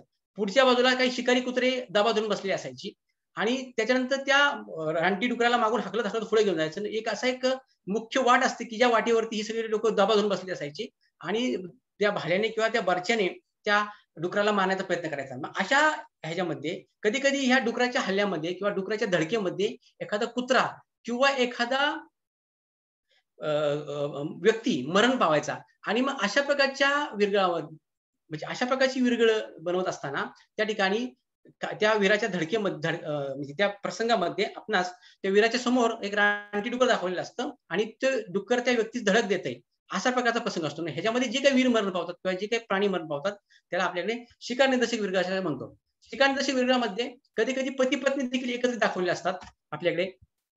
त्याच्यानंतर कधी कधी त्याच्या खालच्या बाजूला शिकारी कुत्रे दाखवले असतात. मग ते धनुष्यबाणाच्या साहाय्याने किंवा भाल्याच्या साहाय्याने आपल्याकडे शिकार करताना दिसतात. शिकार निर्देशक वीरगळानंतर पुढचा एक महत्त्वाचा प्रकार आहे त्याला आपल्याकडे आदिवासी वीरगळ असे म्हणतो. आता प्राचीन काळापासून आदिवासी समाज हा काय निसर्गाची आराधना करणारा एक प्रामाणिक समाज आहे. आता यांचा संबंध काय होतो की नेहमी आपल्याकडे जंगलाशी येत असतो. आता किल्ले असतील आपल्याकडे, डोंगरदऱ्या असतील, हे फिरताना आपल्याकडे आदिवासी वस्त्या दिसतात आपल्याला किंवा वेगवेगळ्या प्रकारचे लोक दिसतात किंवा पाडे दिसतात आपल्याला. तर ह्या आदिवासी पाड्यांच्या समोर कधी कधी असे लाकडी फळ्या कोरलेल्या आपल्याला दिसतात. या लाकडी फळ्यावरती काय असतं की वेगवेगळ्या प्रकारचे कसं वाघाचं चित्र किंवा एखाद्या वीराचं चित्र त्या शिल्पावरती कोरलेलं असतं किंवा त्या लाकडी फळ्यावरती कोरलेलं असतं. त्याला आदिवासी वीरगळ असे म्हणतात. आणि ह्या लाकडी फळीवरती जो काही देवता असते त्याला आपल्याकडे वाघदेव असा एक शब्द आहे. ह्याला विदर्भामध्ये किंवा मराठी ह्याच्यामध्ये शिनोली किंवा उसेकाल असे देखील म्हणले जातात. आता वाघदेव जे आहेत ते गावाच्या वस्तीमध्ये किंवा आदिवासी पाड्यामध्ये लाकडी फळ्यावरती असतात. त्याच्या दोन्ही बाजूला सूर्यचंद्राच्या प्रतिमा कोरलेल्या असतात. त्याच्यानंतर त्याच्या खालच्या बाजूला त्या वाघाची प्रतिमा असते, याला आपल्याकडे लोक वाघदेव असे म्हणतात. आणि ह्या वाघदेव प्रतिमा आपल्याकडे लाल रंगाने करण्याची त्यांच्याकडे पद्धत आहे. आणि ह्या वाघाच्या खालच्या पायथ्याशी कधी कधी काय होतं की आपल्याकडे वेगवेगळ्या प्रकारचे असे हे कोरलेले असतात, मोर कोरलेले असतात किंवा एखाद्या सापाचं एक चित्र देखील त्या ठिकाणी कोरलेलं असतं. आणि कसं असतं की जंगलातल्या हिंस्र श्वापदापासून ह्या आदिवासी लोकांचं रक्षण हा वाघदेव करतो. आणि हे वाघदेव जे आहे तो आपल्या त्या आदिवासी लोकांचं एक श्रद्धास्थान आहे. आणि ह्यांचा संबंध नेहमी जंगलाशी आल्यामुळे जंगलातील जे काही प्राणघातक प्राणी आहेत किंवा वाघ असतील, बिबटे असतील किंवा मांजरवंशी जे काही प्राणी असतील, ह्या प्राण्यांपासून आपल्या समाजाचं किंवा आपल्या त्या व्यक्तींचं रक्षण व्हावं म्हणून ही लोक वाघदेव ह्या गोष्टीची पूजा करतात. आणि ही वाघदेवी संकल्पना त्यातूनच आलेली आहे. आणि हे जे विरगळ आहेत ना, साधारणतः आपल्याकडे ज्या ज्या ठिकाणी आदिवासी भाग आहे, मग समजा ठाणे जिल्ह्यातला मोकळा असेल, जळगाव जिल्ह्यात आहे किंवा नाशिकच्या भागामध्ये जे काही आदिवासी लोक राहतात, या आदिवासी पाड्यामध्ये अशा प्रकारची विरगळ बघायला मिळतात. ह्या विरगळांची अजून एक वैशिष्ट्यपूर्ण खुंद कोणती असेल तर हे विरगळ लाकडावरती कोरलेले असतात. आणि जसे हे लाकूड कुजेल पावसाच्या पाण्याने किंवा निसर्गाने, तर त्याने काय होतं की त्या वीराचा आत्मा मुक्त होतो, अशी देखील संकल्पना यांच्याकडे आपल्याला बघायला मिळते. ह्या आदिवासी विरगळामध्ये 2-3 प्रकार असतात. कधी कधी सूर्यचंद्र, वाघ, मोर, त्याच्यानंतर ते वीराचं चिन्ह प्लस खालच्या बाजूला सापाचं चिन्ह आणि काही ठिकाणी खालच्या बाजूला आदिवासी जे काही त्यांच्या इतर देवता येतात त्या देवतांचं अंकन देखील दाखवले असतं. कधी कधी आदिवासी वीरांचा जो मुख्य देवता वीर आहे, हे मुख्य जे गावातला मुख्य असेल किंवा मुख्य व्यक्ती असेल त्याचं देखील त्या विरगावती अंकन कोरलेलं आपल्यास बघावयास मिळतं. आदिवासी विरगाच्या नंतर ना याच आदिवासी विरगाचा अजून एक प्रकार आहे, त्याला आपल्याला आदिवासी चिरा असे म्हणतात. आता आपल्याकडे कसं आहे की ज्याचा जन्म झालेला आहे त्याचा मृत्यू हा निश्चित आहे, हे निसर्गाचं एक विधिवत विधान आहे. म्हणजे आपल्याकडे काय होतं की मृत्यू पश्चात आपल्याकडे किंवा समाजामध्ये वेगवेगळ्या प्रकारचे अंत्यविधी करण्याचे प्रकार असतात. म्हणजे आपण काय करतो की आपल्या मृत शरीराची कुठेतरी विल्हेवाट लावण्याचा प्रयत्न करत असतो. आता आपल्याकडे बघितलं तर हिंदू समाजामध्ये आपल्याकडे काय असतं की आपण तो शव आहे आपण जाळतो, त्याच्यानंतर किंवा त्याला चितेवरती अग्नी देतो आपण. त्याच्यानंतर काही समाजामध्ये मृतदेह हे पुरले जातात. जसं मुसलमान समाज असेल त्याच्यामध्ये खड्डा खाणून तो मृतदेह पुरला जातो. किंवा काही समाजामध्ये आपल्या आवडत्या वस्तूसह त्या ह्याला पेटीमध्ये बंद करून ती पेटी खड्ड्यामध्ये पुरली जाते. काही ज्या काही रानटी जमाती असतात त्या जमाती काय करतात की त्या मृताच्या शरीराचे जे हे आहे भाग आहे तो काय करतात स्वतः खातात. आणि नंतर काही ठिकाणी काही मृतांचं असं पण आहे की ते मृतदेह हे झाडाला अडकवून टाकून जे पक्षी असतात त्या पक्ष्यांना देखील खाण्यासाठी किंवा खांबाला अडकवून ते पक्ष्यांना खाण्यासाठी दिलेले असतात. तर काही भागामध्ये आपल्याला मृतदेह हे पाण्यामध्ये जसं आपल्याला गंगेमध्ये बघतो की मृतदेह हे सोडले जातात. किंवा काही आपण जे अजून एक प्रकार आहे इजिप्तचं जे पिरॅमिड आहे, त्या इजिप्तच्या पिरॅमिडमध्ये आपल्याकडे मृतदेह टिकून ठेवण्याची देखील परंपरा वर्षानुवर्षे आपल्याकडे बघावयास मिळते. आता ह्या समाजामध्ये कसं असतं ह्या आदिवासी चिरामध्ये की एक अजब परंपरा असते त्याच्यामध्ये की जी व्यक्ती त्यांच्याकडे कसं असतं की कुटुंबातील जेवढे व्यक्ती आहेत, समजा आजोबा आहे, आजी आहे, आई वडील आहेत, मुलं आहेत, तर त्या सगळ्यांच्या स्मृतिशिळा एकाच दगडावरती त्या कोरल्या जातात. म्हणजे आजोबा, वडील आणि मुलांच्या जे काही त्यांचं जे काही जीवनाचा चित्रपट आहे तो त्या शिळेवरती एकत्रित कोरला जातो आणि जसा त्या समाजातील किंवा त्या कुटुंबातील व्यक्ती मरण पावेल त्या व्यक्तीच्या तिथे काय केलं जातं, इतिहासाला रंग मारला जातो. समजा इथे समोर एक विरगळ दिसते, याच्यावरती बघा दिसते तुम्हाला की ज्यांना रंग मारलाय ती व्यक्ती आता मयत आहे, पण ज्याला रंग मारलेला नाहीये ती व्यक्ती आता काय आहे, जिवंत आहे. म्हणजे याचा अर्थ काय होतो की समजा ज्या व्यक्तीच्या पुढे समजा कुटुंबातील सगळी व्यक्ती मरण पावली, मग नवीन व्यक्तीचे स्मृतिशा कशा लावायच्या, मग काय करायचं, सगळ्यात शेवटी जो व्यक्ती मरण पावेल तर त्या व्यक्तीचा मृतदेह हा 1 वर्षानंतर पुन्हा उकरून बाहेर काढायचा आणि त्याची विधिवत पूजा करायची. ह्याला त्यांच्याकडे गुरुमार्ग हा शब्द वापरला जातो. जसं की इजिप्तमध्ये मृतदेह सांभाळून ठेवतात, तसं इथे काय केला जातो की जमिनीतून मृतदेह हा बाहेर काढायचा, त्याचा विधी घालायचा, गावाला जेवण घालायचं. त्याच्यानंतर त्याच्यावरती जे नवीन कुटुंब आहे, म्हणजे त्यांच्या कुटुंबात समजा शेवटचा व्यक्ती मरण पावल्याच्या नंतर त्याच्या पुढची जी पिढी आहे त्या पिढीची स्मृतिशाळा नव्याने बनवायची आणि ती स्मृतिशाळा त्या खड्ड्यावरती त्या मृतदेहाला पुन्हा पुरायचा आणि त्याच्यावरती लावली जायची. नंतर अशाच प्रकारच्या स्मृतिशाळा आदिवासी चिरा आणि हे सगळ्या स्मृतिशाळा दगडामध्ये कोरलेल्या असतात. त्या आदिवासी स्मृतिशाळा आजही आपल्या नाशिकच्या बागलाण भागामध्ये खूप साऱ्या प्रमाणात बघाव्यास मिळतात. साल्हेर किल्ल्याच्या पायथ्याला तुम्ही जर बघितलं तर महार्द नावाचे गाव आहे किंवा नाशिकचा जो सातमा रांगेतला जो प्रदेश आहे, ह्या सातमा रांगेच्या प्रदेशामध्ये बहुतांशी गावामध्ये तुम्हाला अशा प्रकारच्या स्मृतिशाळा बघायला मिळतात. आणि ह्याच्यावरचं जे काही अंकन असतं ते थोडंसं गुजरात शैलीशी सारखं दिसतं. म्हणजे गुजरात शैलीचं जी काही वेशभूषा आहे किंवा केशभूषा आहे त्यांच्यासारखं अंकन ह्या स्मृतिशाळेवरती आपल्याला बघायला मिळतं. त्याच्यानंतर पुढचा एक प्रकार आहे त्याला आपण म्हणतो व्यापार निदर्शक विरगळ. आता व्यापार निदर्शक विरगळ ओळखण्याची सगळ्यात महत्वाची खूण कोणती असेल तर त्या विरगळावरती बैलगाडीचं अंकन कोरलेलं असतं. आता पूर्वीच्या काळी आपल्याकडे कसं की प्राचीन काळामध्ये सातवाहन काळामध्ये आपण बघतो की व्यापारी मार्ग होते, जसं की नाणेघाट आहे आणि ह्या व्यापारी मार्गावरून त्या ठिकाणी व्यापाराची मालाची ने-आण केली जायची. मग ह्याच्यामध्ये ने-आण करत असताना त्या ठिकाणी बैलगाडी, घोडे, उंट, खेचरे किंवा इतर जे काही वाहतुकीची साधनं होती त्या काळातली, तर त्या वाहतुकीच्या साधनावरून व्यापारी माल आणला जायचा आणि मग हा व्यापारी माल नेण्यासाठी कुठेतरी एक मार्ग असायचा. त्या मार्गावरून तो माल देश म्हणजे खालून कोकण किनारपट्टीवरती आणायचा आणि देश रानावरती तो व्यापारी माल विकायला जायचा. मग अशा वेळेस कुठेतरी ह्या व्यापारी मालाचा लूट करण्यासाठी त्या व्यापारी मालावरती काही हल्ले व्हायचे आणि हे हल्ले परतवत असताना त्या हल्ल्यामध्ये जे काही व्यक्ती मरण पावायचे त्याला आपल्याला व्यापारी विरगळ म्हणतात किंवा कधी कधी त्या व्यापाऱ्याच्या हल्ल्यामध्ये बैल देखील मरण पावायचे. मग त्या बैलाचं अंकन किंवा त्या व्यक्तीचं अंकन त्या विरगळावरती कोरलेलं असतं आणि त्याच्यावरती बैलगाडीची खूण ही हमखास असते आणि अशा प्रकारच्या विरगळाला आपल्याकडे व्यापार निदर्शक विरगळ असे म्हणतो.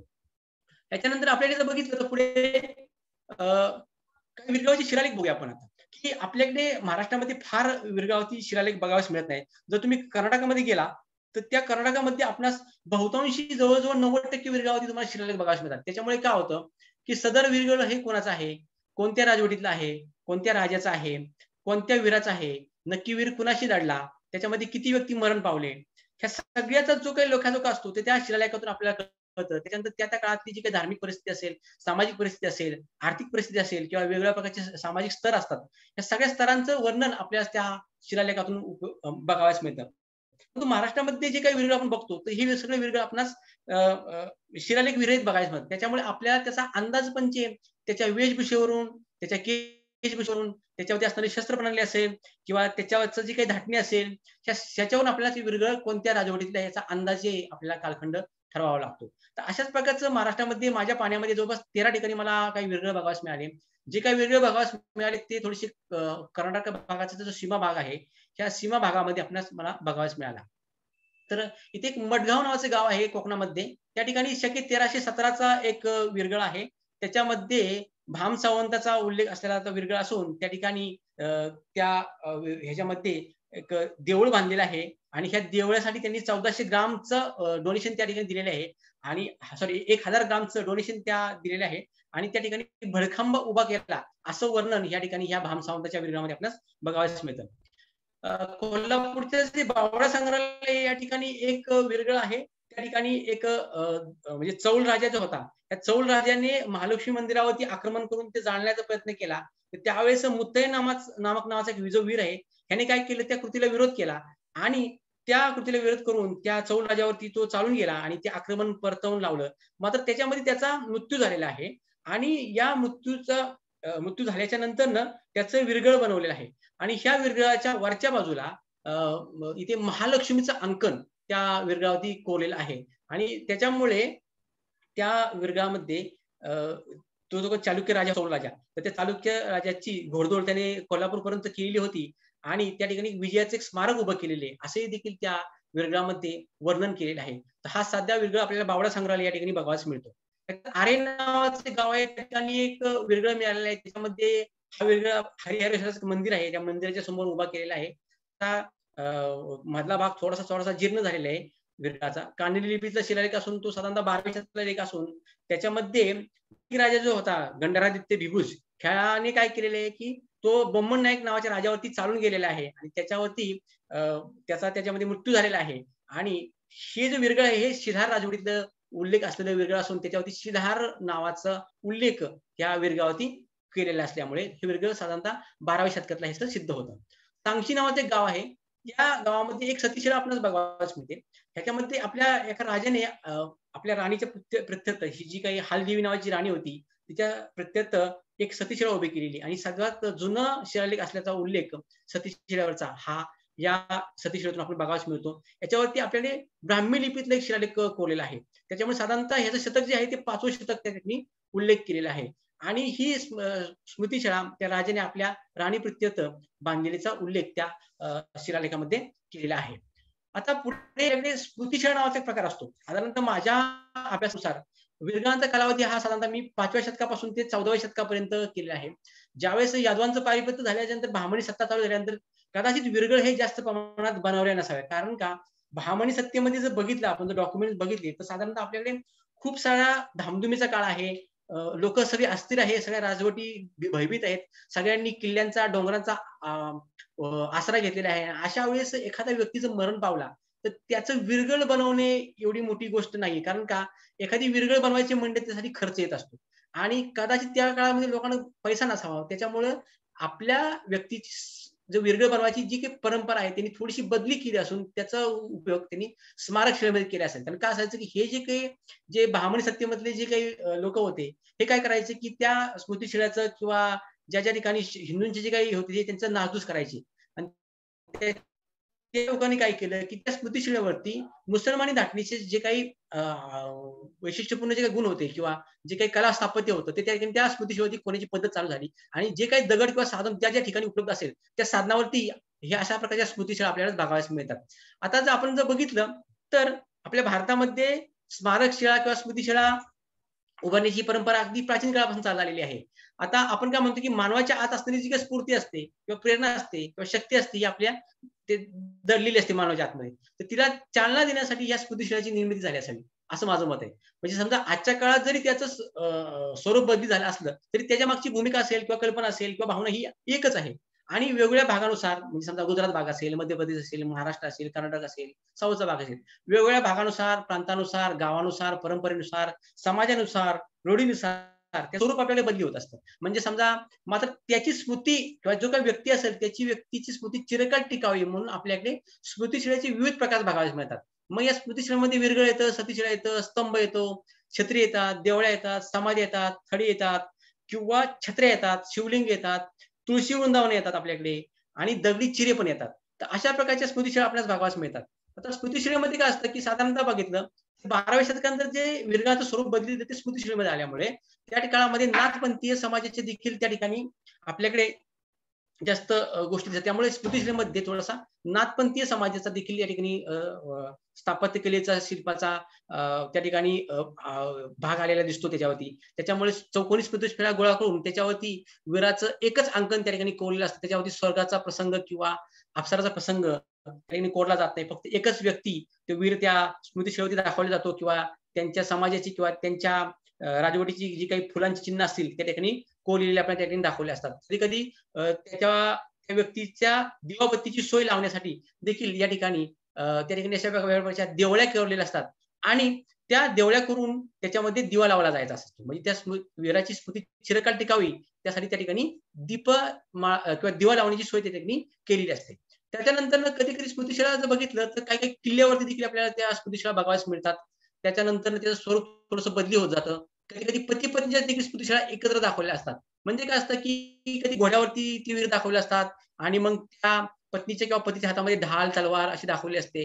आणि अशा प्रकारच्या स्मृतिशिळा तुम्ही जर बघितलं तर जेजुरीच्या परिसरामध्ये, पुणे जिल्ह्यामध्ये, सासवड परिसरामध्ये अशा प्रकारच्या की ज्या थोड्याशा धनगरी परंपरेशी निगडीत असणाऱ्या स्मृतिशिळा आपल्याला भरपूर भरपूर बघायला मिळतात.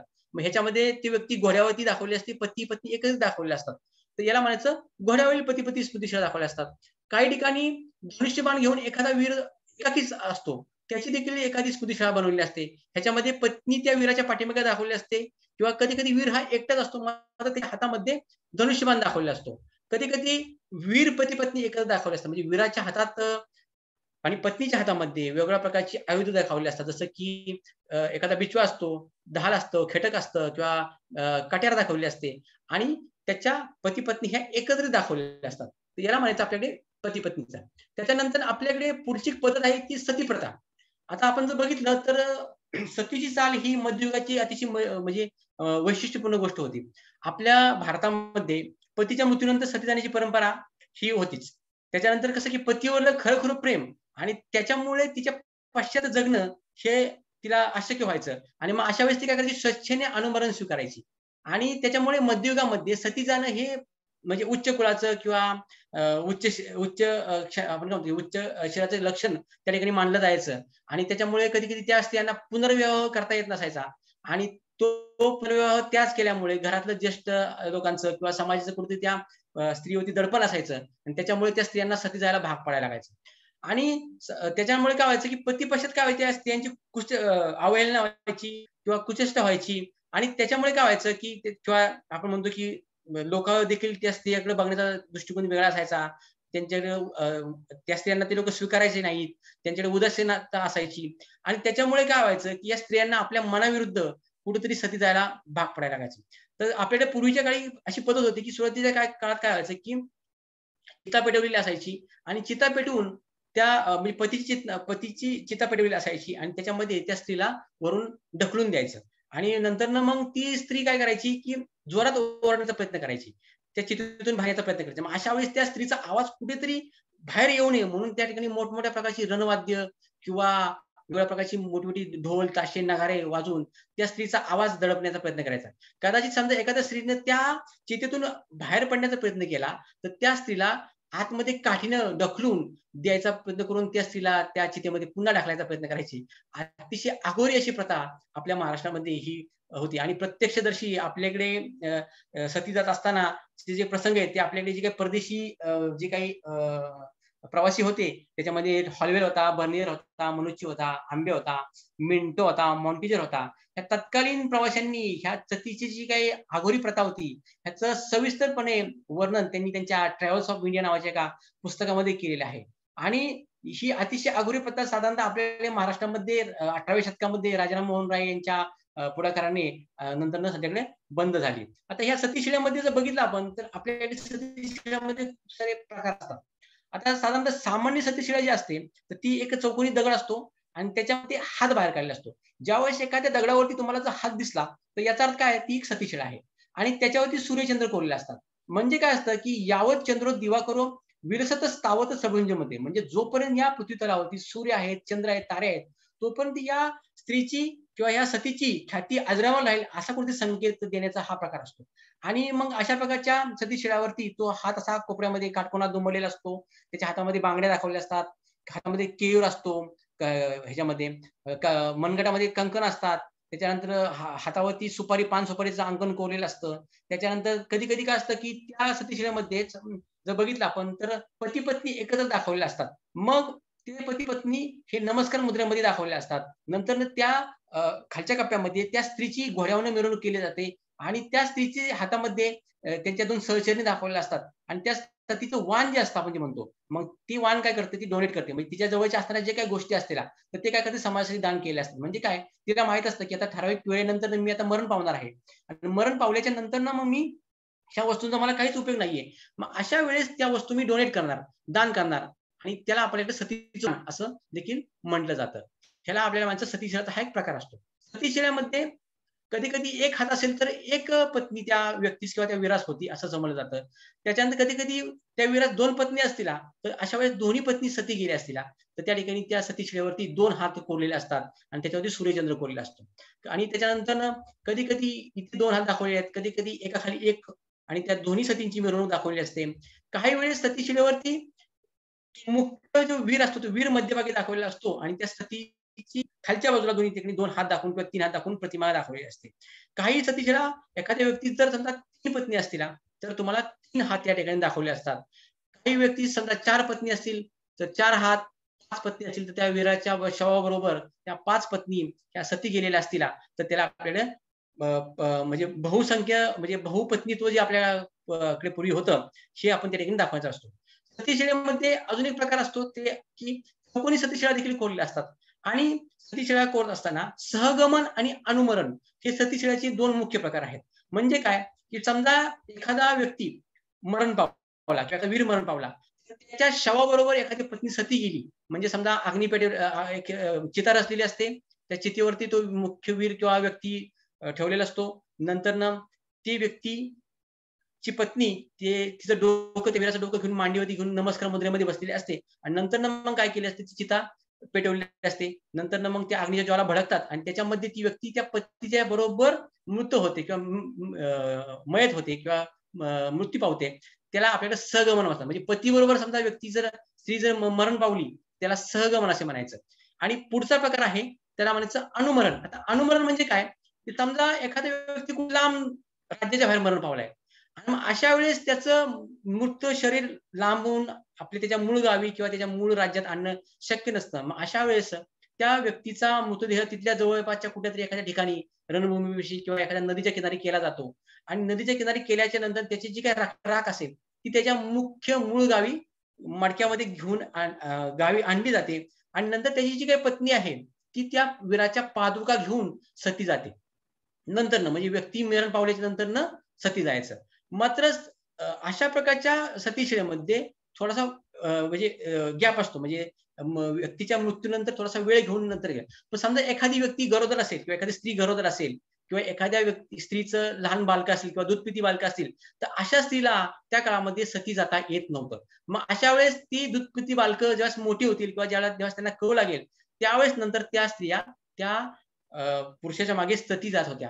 आणि अशा प्रकारचे सतीशिळा आपल्या महाराष्ट्रामध्ये बऱ्याच ठिकाणी बघाव्यास मिळतात. त्याला आपल्याकडे अनुमरण असे म्हणतात. ह्याच्यामध्ये पण नंतर ती स्त्री एकटी दाखवली जाते, नंतर अग्नी पेटवलेला असतो आणि त्या अग्नीमध्ये नंतर ती स्त्री वरून उडी मारते आणि मग रणवाद्य किंवा इतर जे काही वाद्य असतात ढोल ताशे नगारे ते वाजवले जातात आणि त्याच्यामध्ये ती स्त्री मृत्यू पावते किंवा सती जाते. ह्याला म्हणायचं अनुमरण प्रकार हा सतीचा ह्याचा. अनुमरण प्रकारात हा इथे एक प्रकार दिसतो तुम्हाला बघा की इथे हे गोव्याचे राष्ट्रीय संग्रहालय तिथे एक सतीशिळा आहे. ह्याच्यामध्ये पण तोच प्रकार दाखवलेला आहे. रणवाद्य वाजवत आहे, त्या स्त्रीला वरून ढकललेली आहे, ती स्त्री बाहेर पडू नये म्हणून त्या ठिकाणी काठीनं तिला आतमध्ये पुन्हा ढकलण्याचा प्रसंग आहे. अतिशय अघोरी प्रथा होती ही आणि अतिशय हीन दर्जाची प्रथा 18व्या शतकामध्ये बंद झाली. ही अतिशय एक महत्वाची घटना आपल्या महाराष्ट्रात घडली.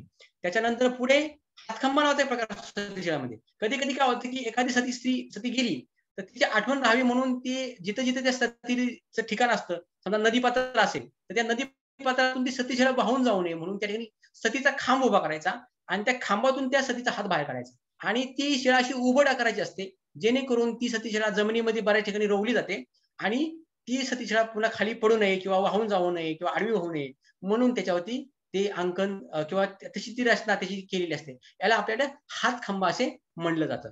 कधी कधी काय होतं की भडखांबा हा एक सतीशिळातला प्रकार आहे. भडखांबा म्हणजे काय असतं की बहुपत्नीत्व असतं आणि मग बहुपत्नीत्व झाल्यानंतर जेव्हा साथीच्या साथी किंवा 8-9 स्त्रिया किंवा 5 स्त्रिया त्या वीराबरोबर किंवा त्या व्यक्तीबरोबर सती जातात आणि मग त्या सतींची आठवण म्हणून एकाच खांबावरती ते 7 हात कोरलेले असतात. जेव्हा तुम्ही मडगावचं बघितलं तर या मडगावच्या ह्याच्यावरती त्या राजाच्या एकूण 7 पत्नी सती गेलेल्या आहेत आणि तशा प्रकारचा शिलालेख त्या वीरगावावरती कोरलेला आहे. तुम्हाला मगाशी जो मी शिलालेख दाखवला त्याची ती वर्णन त्याच्यामध्ये दाखवलेले आहेत आणि 7 हात त्या एकाच खांबावरती आहेत आणि त्या शिलालेखामध्ये बडखांबा स्थापिला असं वर्णन केलेलं आहे. आणि अशा सतीशिळेच्या खांबाला आपल्याकडे बडखांबा सती किंवा सतीशिळा असे म्हणतो. सती विरगळ हा एक प्रकार त्यातला आहे. म्हणजे काय असतं विरगळ आणि सतीशिळेचं एकत्रित कॉम्बिनेशन असतं. म्हणजे काय असतं की सतीशिळा आणि विरगळ एकत्रित बनवायचं. विरगळाचा वीराचा प्रसंग, लढाईचा प्रसंग तो खालच्या बाजूला कोरलेला असतो. म्हणजे वीर लढाईत मरण पावला की तो वरती समजा स्वर्गात तर जाणारच आहे. त्याच्यानंतर तो सती त्याच्या वरच्या बाजूला सतीचा प्रसंग देखील त्या ठिकाणी कोरलेला असतो. ह्याला आपल्याला सतीच्या म्हणजे कॉम्बिनेशन असतं. हे एकत्रित प्रकार असतो. त्याच्यानंतर सती विरगळामध्ये पुढचा एक प्रकार आहे की हत्तीच्या पायी देणे किंवा घोड्याच्या पायी देणे. म्हणजे समजा कधी घोड्याच्या टापाखाली येऊन एखादा व्यक्ती मेला किंवा हत्तीच्या पायाखाली येऊन व्यक्ती मेला, तर असे देखील विरगळ आपल्याकडे महाराष्ट्रात बघायला मिळतात. प्रसूती निर्देशक विरगळ म्हणजे समजा एखादी स्त्रीची प्रसूती होत आहे आणि त्या प्रसूती होत असताना समजा त्या स्त्रीचा मृत्यू झाला, तर त्याचं देखील विरगळ आपल्या महाराष्ट्रामध्ये, आपल्या कोकणामध्ये एका ठिकाणी बघायला मिळतं. तर हे एक विरगळ आहे. त्याच्यामध्ये ती स्त्री मरण पावलेली खालच्या बाजूला दाखवली असते आणि स्वर्गाचा प्रसंग मध्ये ती स्त्री दाखवली असते. पुढे आहे ते एकसरमध्ये एक विरगळ आहे. त्याच्यामध्ये पायदळ, घोडदळ, हातीदळ अशा प्रकारची एकत्रित प्रकारची विरगळ आणि नौकादळ अशी एकूण 4 प्रकारची चतुरंग सेना असलेली विरगळ अतिशय आखेवरेखीव असं महाराष्ट्रामध्ये विरगळ बघायला मिळतं. विरगळावरती काही देवता आपल्याला बघायला मिळतात. आपल्याकडे कसं आहे की वेगवेगळ्या प्रकारची पंथ आहेत. शैव पंथ म्हणजे शिवाचा उपासक, विष्णूचं उपासक असणारे विष्णू वैष्णव, शाक्त आहेत, शक्तीचे उपासक असणारे, सूर्याचे उपासक असणारे सौर पंथ आहेत आणि गणपती म्हणजे गणपतीचे उपासक असणारे गणपती पंथ. तर अशा प्रकारचे विरगळ म्हणजे एखादा व्यक्ती कोणत्या पंथाचा आहे किंवा तो वीर कोणत्या पंथाचा आहे कसं ओळखायचं, तर त्याचं स्वर्गामध्ये जे आराध्य दैवत असतं ते शैव, वैष्णव, शाक्त किंवा गणपत्य किंवा सूर्यचंद्र असे असतात. तर इथे काही मी तुम्हाला एक्झाम्पल दाखवतो. इथे शिवाच्या पिंडी दाखवतील. या ठिकाणी विरगळ त्याच्यावरती चक्क विष्णू दाखवले आहे, त्याच्या खालच्या बाजूला गरुड दाखवले आहे. उजव्या बाजूच्या विरगळामध्ये इथे शिव पार्वती एकत्रित दाखवले आहेत. त्याच्यानंतर इथे एक आहे विरगळ त्याच्यावरती सूर्यचंद्र एकत्रित दाखवलेले आहेत. इथे पद्मकमल आणि हात म्हणजे सतीशेर आणि विरगळ एकत्रित कॉम्बिनेशन करून त्याच्यावरती चतुरंग सेनेचं विरगळ या ठिकाणी दाखवले आहे. पुढे एक विरगळ आहे महालक्ष्मीचं कोल्हापूर जिल्ह्यातलं. या ठिकाणी या विरगळावरती महालक्ष्मीचं अंकन म्हणजे शक्तीचं उपासक म्हणजे तो जो वीर आहे तो शक्तीचा देवता आहे, म्हणून या ठिकाणी शक्तीचं एक चिन्ह म्हणून त्या ठिकाणी किंवा शक्तीचं स्थापत्यशैलीचं चिन्ह म्हणून या ठिकाणी महालक्ष्मीचं अंकन कोरलेलं आहे. उजव्या बाजूला महावीर जैनाचं एक आराध्य दैवत या ठिकाणी दाखवले आहे. या ठिकाणी एक नटेश्वर म्हणजे शंकराचाच एक अवतार नटेश्वर आहे तो त्या विरगळावरती दाखवलेला आहे. इकडे पुन्हा एक उजवीकडे विरगळ आहे त्या ठिकाणी महालक्ष्मीचं अंकन तुम्हाला दिसेल. पुढे एक विरगळ आहे त्यावरती मारुतीचं चिन्ह आहे म्हणजे शक्तीचं प्रतीक म्हणून या ठिकाणी शरभ आणि मारुती या ठिकाणी कोरलेलं आहे. म्हणजे शक्तीचं म्हणजे जो वीर आहे तो शक्तिशाली आहे हे या कलशातून किंवा त्या विरगाच्या प्रसंगातून दाखवायचा या ठिकाणी प्रयत्न केला आहे. किंवा या ठिकाणी गणपत्य तुम्हाला एक दिसेल की विरगाच्या आराध्य ठिकाणी गणपती आणि महिषासूर मर्दिनी म्हणजे या ठिकाणी कॉम्बिनेशन म्हणजे गणपती आणि शाक्त स्वरूप दोन्ही या विरगावरती कोरलेले दिसत आहेत. काही विरगावरती इथे समज बघितलं तर इथे पुन्हा एक सरस्वतीचं देखील चिन्ह आहे म्हणजे विद्येची देवता जी सरस्वती आहे हे देखील आराध्य दैवत एखाद्या व्यक्तीचं असू शकतं हे या विरगातून आपण सांगू शकतो. इथे गणपती दाखवलेला आहे. अजून एक विरगाचं दाखवते की सीमा भागामध्ये एक विरग असून त्यावरती श्रीकृष्णाचं अंकन या ठिकाणी कोरलेलं आहे म्हणजे की कदाचित हे विरगळ यादव कुळातलं असावं आणि तो वीर आहे तो या यादव कुळातला असावा आणि त्या ठिकाणी या ठिकाणी श्रीकृष्ण जो गोपालक आहे किंवा गोचर आपण म्हणतो तर ते अंकन या ठिकाणी या विरगावरती कोरले. उजवीकडे एक विष्णूच आहे जो ह्याच्यामध्ये आपण म्हणतो की केशव माधव जे विष्णू असतात अशा प्रकारचं विष्णूचं अंकन ह्या विरगावरती कोरले आहे. त्याच्यानंतर काही ठिकाणी शैव वैष्णव एकत्रित दाखवले असतात म्हणजे विष्णू आणि शिव हा देखील एकत्रित दाखवलेला असतो. म्हणजे खालच्या बाजूला विष्णू वरच्या बाजूला शिवपिंड आहे. काही ठिकाणी नागाचा फणा असलेला देखील एक विरगळ आपल्याला बघायला मिळतं म्हणजे वीराचा मृत्यू झाल्याच्या नंतर त्या ठिकाणी शेषनाग आलेला आहे त्या वीराचा त्याच्यामुळे शेषाचे प्रतीक म्हणून देखील एका विरगावरती आपल्याला दिसतं. त्याच्यानंतर या ठिकाणी एक विरगळ आहे त्याच्यावरती त्या वीराला 12 तोंड दाखवले जसं रावणाला 12 तोंडे असतात तशी ह्या वीराला देखील 12 तोंडे ह्या विरगातून दाखवतात. कोकणामधील देगाव नावाचे गाव आहे या ठिकाणी ही विरगळ मला उपलब्ध झालेली आहे. त्याच्यामध्ये वीराला 10 तोंडे आणि जवळजवळ 20 हात या विरगावरती दाखवलेले आहेत. तर याला म्हणायचं विरगावाला वेगवेगळ्या प्रकारच्या देवता आहेत. आता का विरगावाची राजचिन्ह बघूया म्हणजे विरगाच्या शेजारी जर काही चिन्ह असेल त्याच्यानं आपण काही राजवडींचं आपण त्या ठिकाणी अंकन किंवा ओळखता येऊ शकतात. जसं की समजा एकावरती डुक्कर असेल तर ते चालुक्यांचं प्रतीक म्हणून आपण दाखवू शकतो. तसं इथे एखाद्या विरगाच्या कलशासाठी समजा मोर दाखवलेत तर मोर हे काय आहेत तर कलश वाहक आहेत. समजा एखादा शरभ दाखवला असेल तर ते कलशाचं संरक्षण करतात किंवा त्या राजवडीचं संरक्षण करतात असं देखील त्याचा आपण अर्थ घेऊ शकतो. काही ठिकाणी या ठिकाणी कीर्तिमुख दाखवले असतात तर कीर्तिमुख येतात का की त्या वीराचं पापापासून संरक्षण व्हावं किंवा तो पापमुक्त व्हावं त्या वीराचा आत्मा पापमुक्त व्हावा असं देखील दाखवले असतं. हनुमान दाखवले असेल तर ते शक्तीचं प्रतीक म्हणून या ठिकाणी दाखवलं असतं. शरभ असतील किंवा एखादे उडते गंधर्व असतात की जे स्वर्गाचं प्रतिनिधित्व करतात किंवा अप्सरा असतात, मेनका दाखवलेल्या असतात त्या कालच्या शेजारी, किंवा यक्षिणी दाखवलेल्या असतात. असं देखील विरगळ आपणास काही राजवटीच्या विरगावरती काही राजचिन्ह दिसतात. काही ठिकाणी ते राजहंस दिसतात, शरम मारुती एकत्र दिसतात. त्याच्यानंतर काही विरगळावरती जर बघितलं तुम्हाला इथे कमल पुष्पाची वेलबुट्टी म्हणजे समृद्धीचं प्रतीक, किंवा इथे कीर्तिमुख असेल तर पापाचं प्रतीक, असं देखील दाखवलेलं विरगळ आपल्याला बघायला मिळतात. काही विरगळावरती राजसत्तेची ध्वज, समजा गंग राज्य घराणं आहे हिंदूंचं, तर त्या ठिकाणी गंग घराण्याचं राजचिन्ह जे हत्ती होतं ते हत्ती दाखवले आहे. त्याच्यानंतर त्या राज्याचा जे काही झेंडा किंवा ध्वज असेल तर तो ध्वज देखील त्या कलशा शेजारी दाखवलेला असतो. ह्याच्यावरून हे विरगळ कोणत्या राजवटीत आहे, जरी आपल्याकडे शिलालेख नसले तरी आपण ह्या वेशभूषा, केशभूषा, त्याच्यानंतर वेगवेगळ्या प्रकारची शस्त्र प्रणाली असतील, त्याच्यानंतर वेगवेगळ्या प्रकारची राजचिन्ह असतील, ध्वज असतील, ह्याच्यावरून ही विरगळ कोणत्या राजवटीत बनवलेली आहे ह्याचा आपण अंदाजे व्यक्त किंवा अंदाजे त्यांचा कालावधी आपण निश्चित करू शकतो. किंवा काही सतीशिळेवरती कमंडलू कोरलेलं असतं.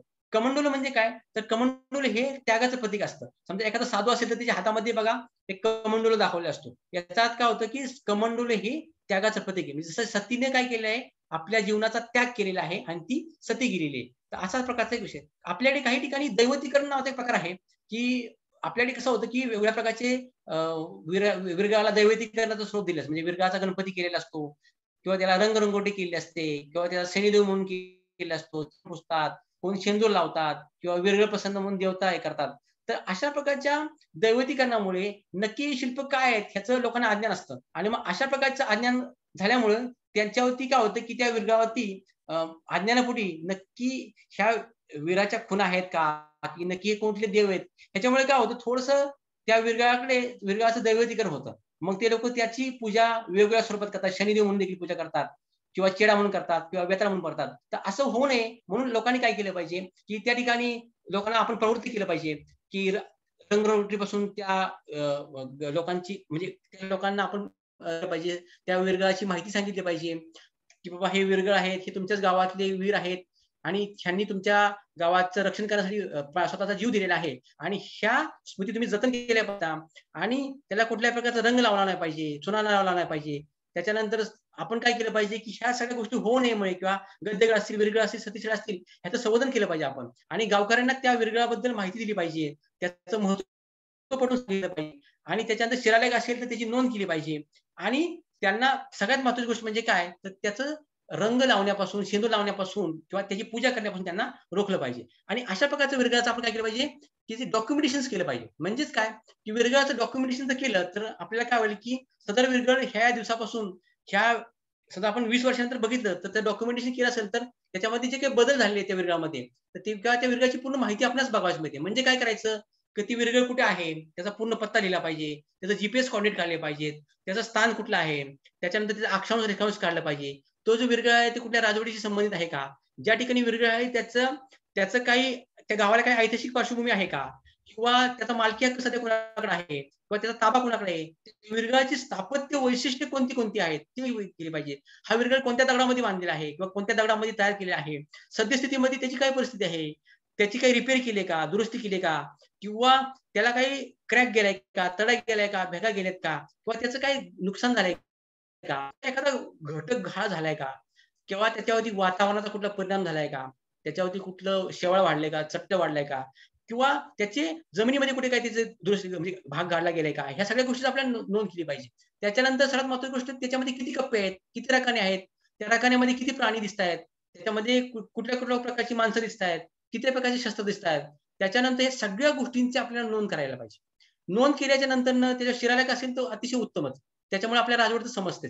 आणि मग अशा प्रकारचा हे झाल्याच्या नंतर हा फॉर्म भरल्याच्या नंतर मग आपण त्याची एक प्रिंट काढून किंवा त्याची माहिती भरून आपण आपल्या जवळचं जे काही राज्य पुरातत्व विभागाचं जे काही माहिती असेल त्या राज्य पुरातत्व विभागाच्या माहितीला दिल्यानंतर त्याचं डॉक्युमेंटेशन पूर्ण होतं. मग नंतर तो विरगळ आपण जतन संवर्धन करायला घेतला पाहिजे. एखादा विरगळ जमिनीतून उकरून बाहेर काढला आणि त्याला उभा केला म्हणजे जतन संवर्धन होत नाही, तर त्याला एक प्रोसेस असते. राज्य पुरातत्व विभागाच्या नियमानुसार तुम्हाला त्याची परवानगी घ्यावी लागेल, आणि तात्काळ अशा जतन संवर्धनासाठी राज्य पुरातत्व विभाग तुम्हाला परवानगी देतं. मग नंतर त्याचा एक स्टँडर्ड ड्रॉइंग बनवून म्हणजे त्याचं राज्य पुरातत्व विभागाच्या नियमानुसार त्याचं संवर्धन करण्यासाठी एक ओटा केला पाहिजे. त्याचं ऊन वारा पावसापासून संरक्षण होण्यासाठी त्याला निवारा केला पाहिजे. त्या ओट्यावरती स्टँडर्ड 2 फूट बाय 2.5 फुटाचा ओटा तयार केल्यानंतर त्याच्या खाचेमध्ये हे विरगळ व्यवस्थित उभे केले पाहिजेत. उभे केल्याच्या नंतर त्याच्या 2 विरगळामध्ये ठराविक अंतर ठेवून ते काटकोनामध्ये उभे करून त्यांना मागून सपोर्ट लावला पाहिजे आणि फिक्स करून त्या त्याची जे काही माहिती फलक असेल, म्हणजे ते विरगळ कोणता आहे, कोणत्या प्रकारचा विरगळ आहे आणि ह्या सगळ्या प्रकारच्या विरगळाची माहितीचा फलक त्या ठिकाणी लावला पाहिजे. नक्की ही विरगळ कोणत्या प्रकारची आहेत, कोणत्या राजवटीतली आहेत, कुणाची विरगळ आहेत आणि त्याची इत्थंभूत माहिती जर तुम्ही त्या ठिकाणी लावली तर येणारी जी काही पुढची पिढी आहे आपली शाळेतली, की त्यांना त्या ठिकाणी नेलं पाहिजे. त्या शाळेच्या सहली त्या गावात ऑर्गनाइज केल्या पाहिजेत आणि त्या विरगळाची माहिती सांगितल्यानंतर नक्कीच त्या विरगळाकडे पुढच्या पिढीचा बघण्याचा दृष्टिकोन बदल होईल. कारण की हे इतिहासाचं एक अतिशय महत्त्वाचं अव्वल दर्जाचं प्राथमिक साधन आहे. साधनाची कुठेतरी जतन संवर्धन व्हायला पाहिजे आणि पुढच्या पिढीला त्याची माहिती व्हावी म्हणून वेगवेगळ्या प्रकारची संग्रहालय उभे केले पाहिजेत. मी माझ्या आयुष्यामध्ये आतापर्यंत 2 गावाला विरगळ ग्राम नावाची एक संकल्पना दिलेली आहे. सातारा जिल्ह्यातलं किकली नावाचे गाव आहे. ह्या किकली नावाच्या गावामध्ये मी अशाच प्रकारचं जतन संवर्धनाचं एक संग्रहालय बनवले आहे. साधारणतः ह्या गावामध्ये 170 विरगळ आहेत. त्याची आम्ही अशा पद्धतीने मांडणी केलेली आहे. त्याच्यानंतर कोल्हापूर जिल्ह्यातलं अतिशय एक मॉडेल डिझाइन म्हणून आम्ही 300 विरगळाचं अशा प्रकारचं संवर्धन केलेलं आहे. आम्ही हे संवर्धन शिवशक्ती प्रतिष्ठान कोल्हापूर यांच्या आणि तिथे स्थानिक जे काही ग्रामपंचायत आहेत, ह्या ग्रामपंचायतच्या समन्वयातून आम्ही एक संग्रहालय उभं केलेलं आहे आणि ह्या संग्रहालयाचं अतिशय म्हणजे त्या ठिकाणी अतिशय सुसज्ज म्हणजे आपण काय म्हणतो की सुस्पष्ट म्हणजे काय म्हणता येईल की त्याला आपल्याकडे सुसज्ज असं एक संग्रहालय उभं करून त्या ठिकाणी त्याचं राज्य पुरातत्व विभागाच्या नियमानुसार त्याची मांडणी केलेली आहे. माहिती फलक लावलेले आहेत.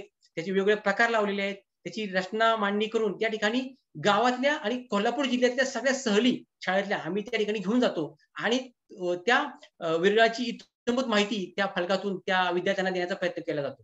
तर अशाच प्रकारच्या विरगळांच्या गावोगावी संग्रहालय उभे केले पाहिजेत आणि हे जतन संवर्धन केले पाहिजेत. मी माझ्या आयुष्यामध्ये माझा एक संकल्प आहे की अशा प्रकारची 50 गावं मी महाराष्ट्रामध्ये उभे करणार आहे. आतापर्यंत मी अशा प्रकारची 6 गावांचा संग्रहालयाचा संकल्प पूर्ण केलेला आहे. त्याच्यामध्ये कोल्हापूर जिल्ह्यातलं एक गाव आहे. त्याच्यानंतर सोलापूर जिल्ह्यामध्ये एक गाव उभं करणार आहे मेडद नावाचं. त्याच्यानंतर कोकणामध्ये एक सतीशाळांचं गाव की ज्या गावामध्ये मोजून जवळजवळ 80 सतीशाळा आहेत. विरगळ फार कमी आहेत पण सतीशाळा जास्त आहेत. तर विरगळांचं गाव आणि सतीशाळांचं गाव ज्या गावामध्ये 70-80 पेक्षा जास्त सतीशाळा आहेत ते विरगळांचं गाव किंवा सतीशाळांचं गाव असं संकल्पना देऊन आम्ही महाराष्ट्रामध्ये अशा प्रकारचे संग्रहालय उभे करण्याचा मानस केलेला असून राज्य पुरातत्व विभागाच्या नियमानुसार हे सगळे संग्रहालय उभे करत आहोत. ह्याच्यानंतर आता थोडंसं शेवटच्या टप्प्याकडे जाऊया आणि आम्ही हे विरगळाचे एक काव्य केलेलं होतं की ही जी विरगळाची जी काही वर्षानुवर्षाची शतकानुशतकांची जी काही विटंबना होत आहे किंवा जी काही त्यांची जी काही आपण जे म्हणतो की त्यांचं जो काही नुकसान झालेलं आहे ते कुठेतरी लोकांसमोर त्यांचं जे काही मानाचं स्थान त्यांना मिळावं आणि त्यांचा जो काही वर्षानुवर्षाचा जो काही कष्ट किंवा त्यांचं जे हे म्हणता येईल आपल्याला की त्यांची जी काही हे झालेली नुकसान झालेले ते आपण हे करावं समाजाने हे करावं म्हणून आम्ही काव्यकार केले त्याच्यावरती. तर शतकोनशतके दशकोनदशक आम्ही स्वामिनिष्ठ म्हणून जगलो. स्वार्थ आणि अहंकार मनी न ठेवता विरगाळ उदात्त झालो. वीर धर्म रणांगणातील जाणूनी करुणी युद्ध केला सहशरीर भाग. रणरागिणी आम्ही सती अग्निदेह सहशव परिताग. कित्येक उन्हाळे पावसाळे आणि हिवाळे सोसले आम्ही. आमच्या अंगावरील कित्येक पराक्रमी वीर आता मोडून पडले. नाही सोसत आता आम्हास या दुःखांवेदना. कोणीतरी समजून घ्या आमच्या संवेदना. आम्ही फक्त आता दगडच म्हणून उरलो. भूतकाळाच्या ऐतिहासिक विश्वाची जाणीव मात्र ठरलो. जीव जळतोय आमचा विरगळाच्या भेटीला. विरगळ ओरडून सांगत आहेत या आमच्या मदतीला. अरे घ्या समजून मला आता कुणीतरी आणि इतिहासातील निष्ठेपोटी दखल घ्या कुणीतरी.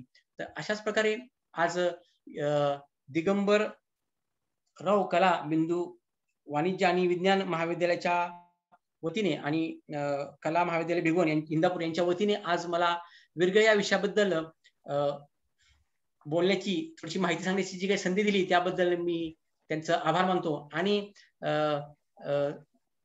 सर्वप्रथम मी थोडंसं माफी मागतो की थोडंसं मध्ये अचानक पाऊस आल्यामुळे थोडंसं वायफाय डिस्टर्ब झालं आणि हे झाल्यामुळे थोडंसं मला त्यात व्यत्यय आला. त्याबद्दल मी सर्व आयोजकांचं माफी मागतो आणि आज हे सेशन इथे पूर्ण झालं असं सांगतो. धन्यवाद. कोणाचे काही प्रश्न असतील तर नक्कीच विचारावं. हा फक्त एक प्रश्न आलेला आहे अद्याप. बोला सर. विरगळाच्या वरच्या कप्प्यामध्ये शिवलिंगच का असते? हा तसं आपण आता विश्लेषण केलंय. हा आता शिवलिंगच असं नाहीये की आपल्याकडे वेगवेगळ्या प्रकारचे आपण काय म्हणतो की एखादा व्यक्ती मरण पावला की काय म्हणतो तो कैलासाच गेला, आणि कैलासाचं जे प्रतिनिधित्व कोण करतो? शिव करतो. म्हणजे काय म्हणतो, एखादा व्यक्ती मरण पावला की म्हणतो की कैलासात गेला किंवा स्वर्गात गेला, आणि स्वर्ग ही संकल्पना आपल्याकडे काही नवीन नाहीये. तर असं काही नाही की फक्त ते शिवच असतात, त्या ठिकाणी विष्णू पण असतो. म्हणजे समजा जर एखादा व्यक्ती वैष्णव पंथात असेल तर त्याचा आराध्य दैवत हे वैष्णव असतं. शाक्त असेल तर शक्तीचं प्रतीक म्हणून वेगवेगळ्या प्रकारच्या देवता असतात शक्तीच्या. सूर्यचंद्र असतात किंवा सूर्य देखील दाखवला असतो प्रॉपरली, किंवा काही ठिकाणी गणपती देखील असतात. तर त्याच्यामुळे असं नाही की शिवच असतात असं नाहीये. त्याच्यामुळे विरगळावरती बहुतांशी ठिकाणी शिव ही आपल्याला दिसतात. शिव हे काय असं की शक्तीचं देव आहे. म्हणजे ज्यावेळेस युद्धाला प्रवृत्त करताना आपण हर हर महादेव म्हणतो नाही का, म्हणजे युद्धाला प्रेरणा मिळण्यासाठी आपण जसं की आपण छत्रपती शिवाजी महाराजांच्या युद्धामध्ये हर हर महादेव म्हणले की आपल्याला प्रेरणा मिळते, आणि शिव हे प्रेरणेचं देव म्हणजे प्रेरणेचं प्रतीक आहे. किंवा त्याच्यामुळे विरगावरती बहुतांश ठिकाणी आपल्याला शिवपिंडी ही दाखवलेली असते. खूपच छान सर. मला वाटतं आपल्या विश्लेषणामध्येच सगळं समग्रता होती की प्रश्न विचारण्याची गरजच नाही पडली. अगदी तेवढा एकच प्रश्न आला होता, बाकी आपल्याला अजून कुठलाही प्रश्न आलेला नाहीये. आणि मागच्या जवळपास 2 तासापासून सलग आपण बोलत आहात. खूपच छान आणि सुंदर विवेचन होतं. मला वाटतं आपण आता कार्यक्रमाच्या शेवटच्या टप्प्याकडे जाऊया. सुरेंद्र सर, आपण कृपया आभार प्रदर्शन करावं. सर, थक्क करून टाकणारी मांडणी आहे आपली सगळी. खरं तर ही मांडणी म्हणजे आपल्या आयुष्यभराच्या प्रवासाचं एक प्रतीक आहे. आपण महाराष्ट्रभर आणि महाराष्ट्राबाहेरही किती पायपीट केली आणि किती बारकाईने अभ्यास केला, हे सगळं आपल्या मांडणीतून प्रतीत झालं. ती मांडणी थक्क करणारी होती, पण त्याचं विवेचन सुद्धा अत्यंत सुंदर होतं. आणि त्या विवेचनामुळं आपले जे प्राध्यापक आहेत, संशोधक आहेत, अभ्यासक आहेत, ह्यांना अत्यंत एक चांगलं सादरीकरण पाहायला आणि ऐकायला मिळालं. वीरगळ खरं तर ही शिळाशिल्प आणि त्याच्याबरोबरीनं सती शिळा ह्या नेहमी महाराष्ट्रभरात गावोगावी आढळणारी ही शिल्प आहेत. सर्व अभ्यासकांना याच्याबद्दल थोडीफार का होईना माहिती आहे, पण याच्यामध्ये एवढी प्रचंड विविधता असू शकते, ही बाब निश्चितपणे संशोधकांच्या दृष्टीने थक्क करणारी होती. आणि ह्या सगळ्या संदर्भांचा जर विचार केला तर आपल्या अभ्यासामध्ये आपण एवढे बारकावे घेतलेत की ते बारकावे निश्चितपणे टिपणं एका सहज साध्य गोष्ट नव्हती. आणि आपल्या अभ्यासातले बारकावे आपल्या कष्टाचं आणि आपल्या दृष्टिकोनाचं प्रतीक आहे हे आम्हाला वाटतं. आणि ह्या सगळ्या दृष्टिकोनातून जर विचार केला तर वीरगळांची जी प्राथमिक माहिती आम्हाला होती त्याच्यामध्ये फार मोठी भर घातलीत आपण, आणि दृष्टिकोनही बदलून टाकला. विरगळांकडे पाहण्याचा दृष्टिकोन, खरं तर आपण एक हौशी अभ्यासक आहात, इंजिनियर आहात, आणि हे असून सुद्धा आपल्या आयुष्यातला एक वेगळा छंद म्हणून, दृष्टिकोन म्हणून आपण हे करत आहात. या दृष्टीनं आपलं मनपूर्वक आभार. आणि ह्या कुठल्याही म्हणजे आपण केलेला अभ्यास किती निष्ठेने केलाय, महाराष्ट्रावर किती कष्ट केलंय आपण, याचं प्रत्येक विवेचनातनं स्पष्ट होत होतं. आणि आपण त्यामध्ये जी प्रश्नावली सादर केली, त्या प्रश्नावलीवरून तर आपला दृष्टिकोनही किती शास्त्रशुद्ध होता त्याच्याकडे बघण्याचा. तर हाही अत्यंत महत्वाचा भाग होता. इतिहासाकडे कशा पद्धतीने बघावं याचा परिपाठ आपण याच्या माध्यमातून घालून दिला, आणि याच्यात अनेक इतिहास अभ्यासकांना प्रेरणा मिळेल असं निश्चितपणे मला वाटतं. आणि त्यामुळं खरं तर आपलं मनापासून आभार. आणि अनेक आमच्या मित्रवर्यांना आपल्याला भेटण्याची, आपलं पुस्तक अभ्यासण्याची उत्सुकता आहे, आणि आपलं पुस्तक त्यांना मिळावं अशी त्यांची अपेक्षा आहे. तर ह्या दृष्टीने निश्चितपणे आम्ही आपल्या संपर्कात राहू. आपलं मनपूर्वक धन्यवाद, आभारी आहोत. धन्यवाद सर. माझं एक पुस्तक आहे, इतिहासाचे मूक साक्षीदार विरगळ आणि सती शिळा हे. तर या पुस्तकामध्ये त्या विरगळाचे इतर, समजा मी तुम्हाला जे काही स्लाइड दाखवले ते एक दोन प्रकार दाखवले त्याचे फक्त, पण ह्याच्यामध्ये तुम्हाला कमीत कमी 15 एक्झाम्पल्स आहेत. म्हणजे एखाद्या विरगळाच्या बाबतीतले जे काही गोष्टी असतात म्हणजे बारकावे, ते देखील आम्ही त्यात टिपण्याचा प्रयत्न केलेला आहे. शिवाय त्याच्यामध्ये काही स्केचेस तयार केलेत आम्ही, जेणेकरून समजा एखादा विरगळ कसा असेल किंवा इमॅजिनरी करून, जसं आम्ही आमच्या इंजिनिअरिंगच्या भाषेमध्ये आम्ही इमॅजिनरी करतो, समजा एखादी गोष्ट कशी असेल पुढे, तसं त्या विरगळाचं चित्रीकरण आम्ही स्केचद्वारे देखील केलेले आहे. आणि त्याची विस्तृत माहिती आम्ही त्या पुस्तकात देण्याचा प्रयत्न केलाय. फक्त एवढंच आहे की मी माझा इतिहासाशी जास्त संबंध असल्यामुळे मी जी काही मांडणी केलेली आहे ती एक हौशी अभ्यासक म्हणजे मला जे वाटतं की बाबा ह्याच्यामध्ये ऍक्च्युली थोडासा इतिहासाचा अभ्यास किंवा अकॅडमिकली जी मांडणी असते तर ती संशयदृष्ट्या मांडणी करायचा मी प्रयत्न नक्कीच करणार आहे आणि लवकरच त्याची दुसरी आवृत्ती देखील आता प्रकाशित होण्याच्या मार्गावरती आहे. तर आपली मांडणी निश्चितच संशोधकीयच आहे. हौशी संशोधक सुद्धा तेवढेच मोलाचं काम करतात आणि हौशी संशोधकांमुळे खरं तर इतिहासाचं क्षेत्र नेहमीच तेजाळलेलं असतं आणि या कामाच्या माध्यमातून निश्चितपणे इतिहास क्षेत्रामधली एक मोठा टप्पा गाठला गेलेला आहे. गावागावांमध्ये दिसणारी ही शिल्प आणि छोटेखानी वाटणारी ही शिल्प किती महत्वाची आहेत आणि त्याबाबतचा आपला दृष्टिकोन, आपल्या मांडणीतून आलेल्या सामाजिक बाबी ह्या सगळ्या त्यातनं अत्यंत महत्वाच्या होत्या आणि त्यामुळे मनपूर्वक धन्यवाद आणि आभार. धन्यवाद. अनिल सर, हा, थोड्या वेळासाठी आपला मोबाईल नंबर असलेली ती स्लाइड डिस्प्ले करा. हा, म्हणजे काय होईल, काही जणांना मोबाईल नंबर हवाय. Okay okay. ती लास्ट स्लाइड्स आहे. घ्या ना.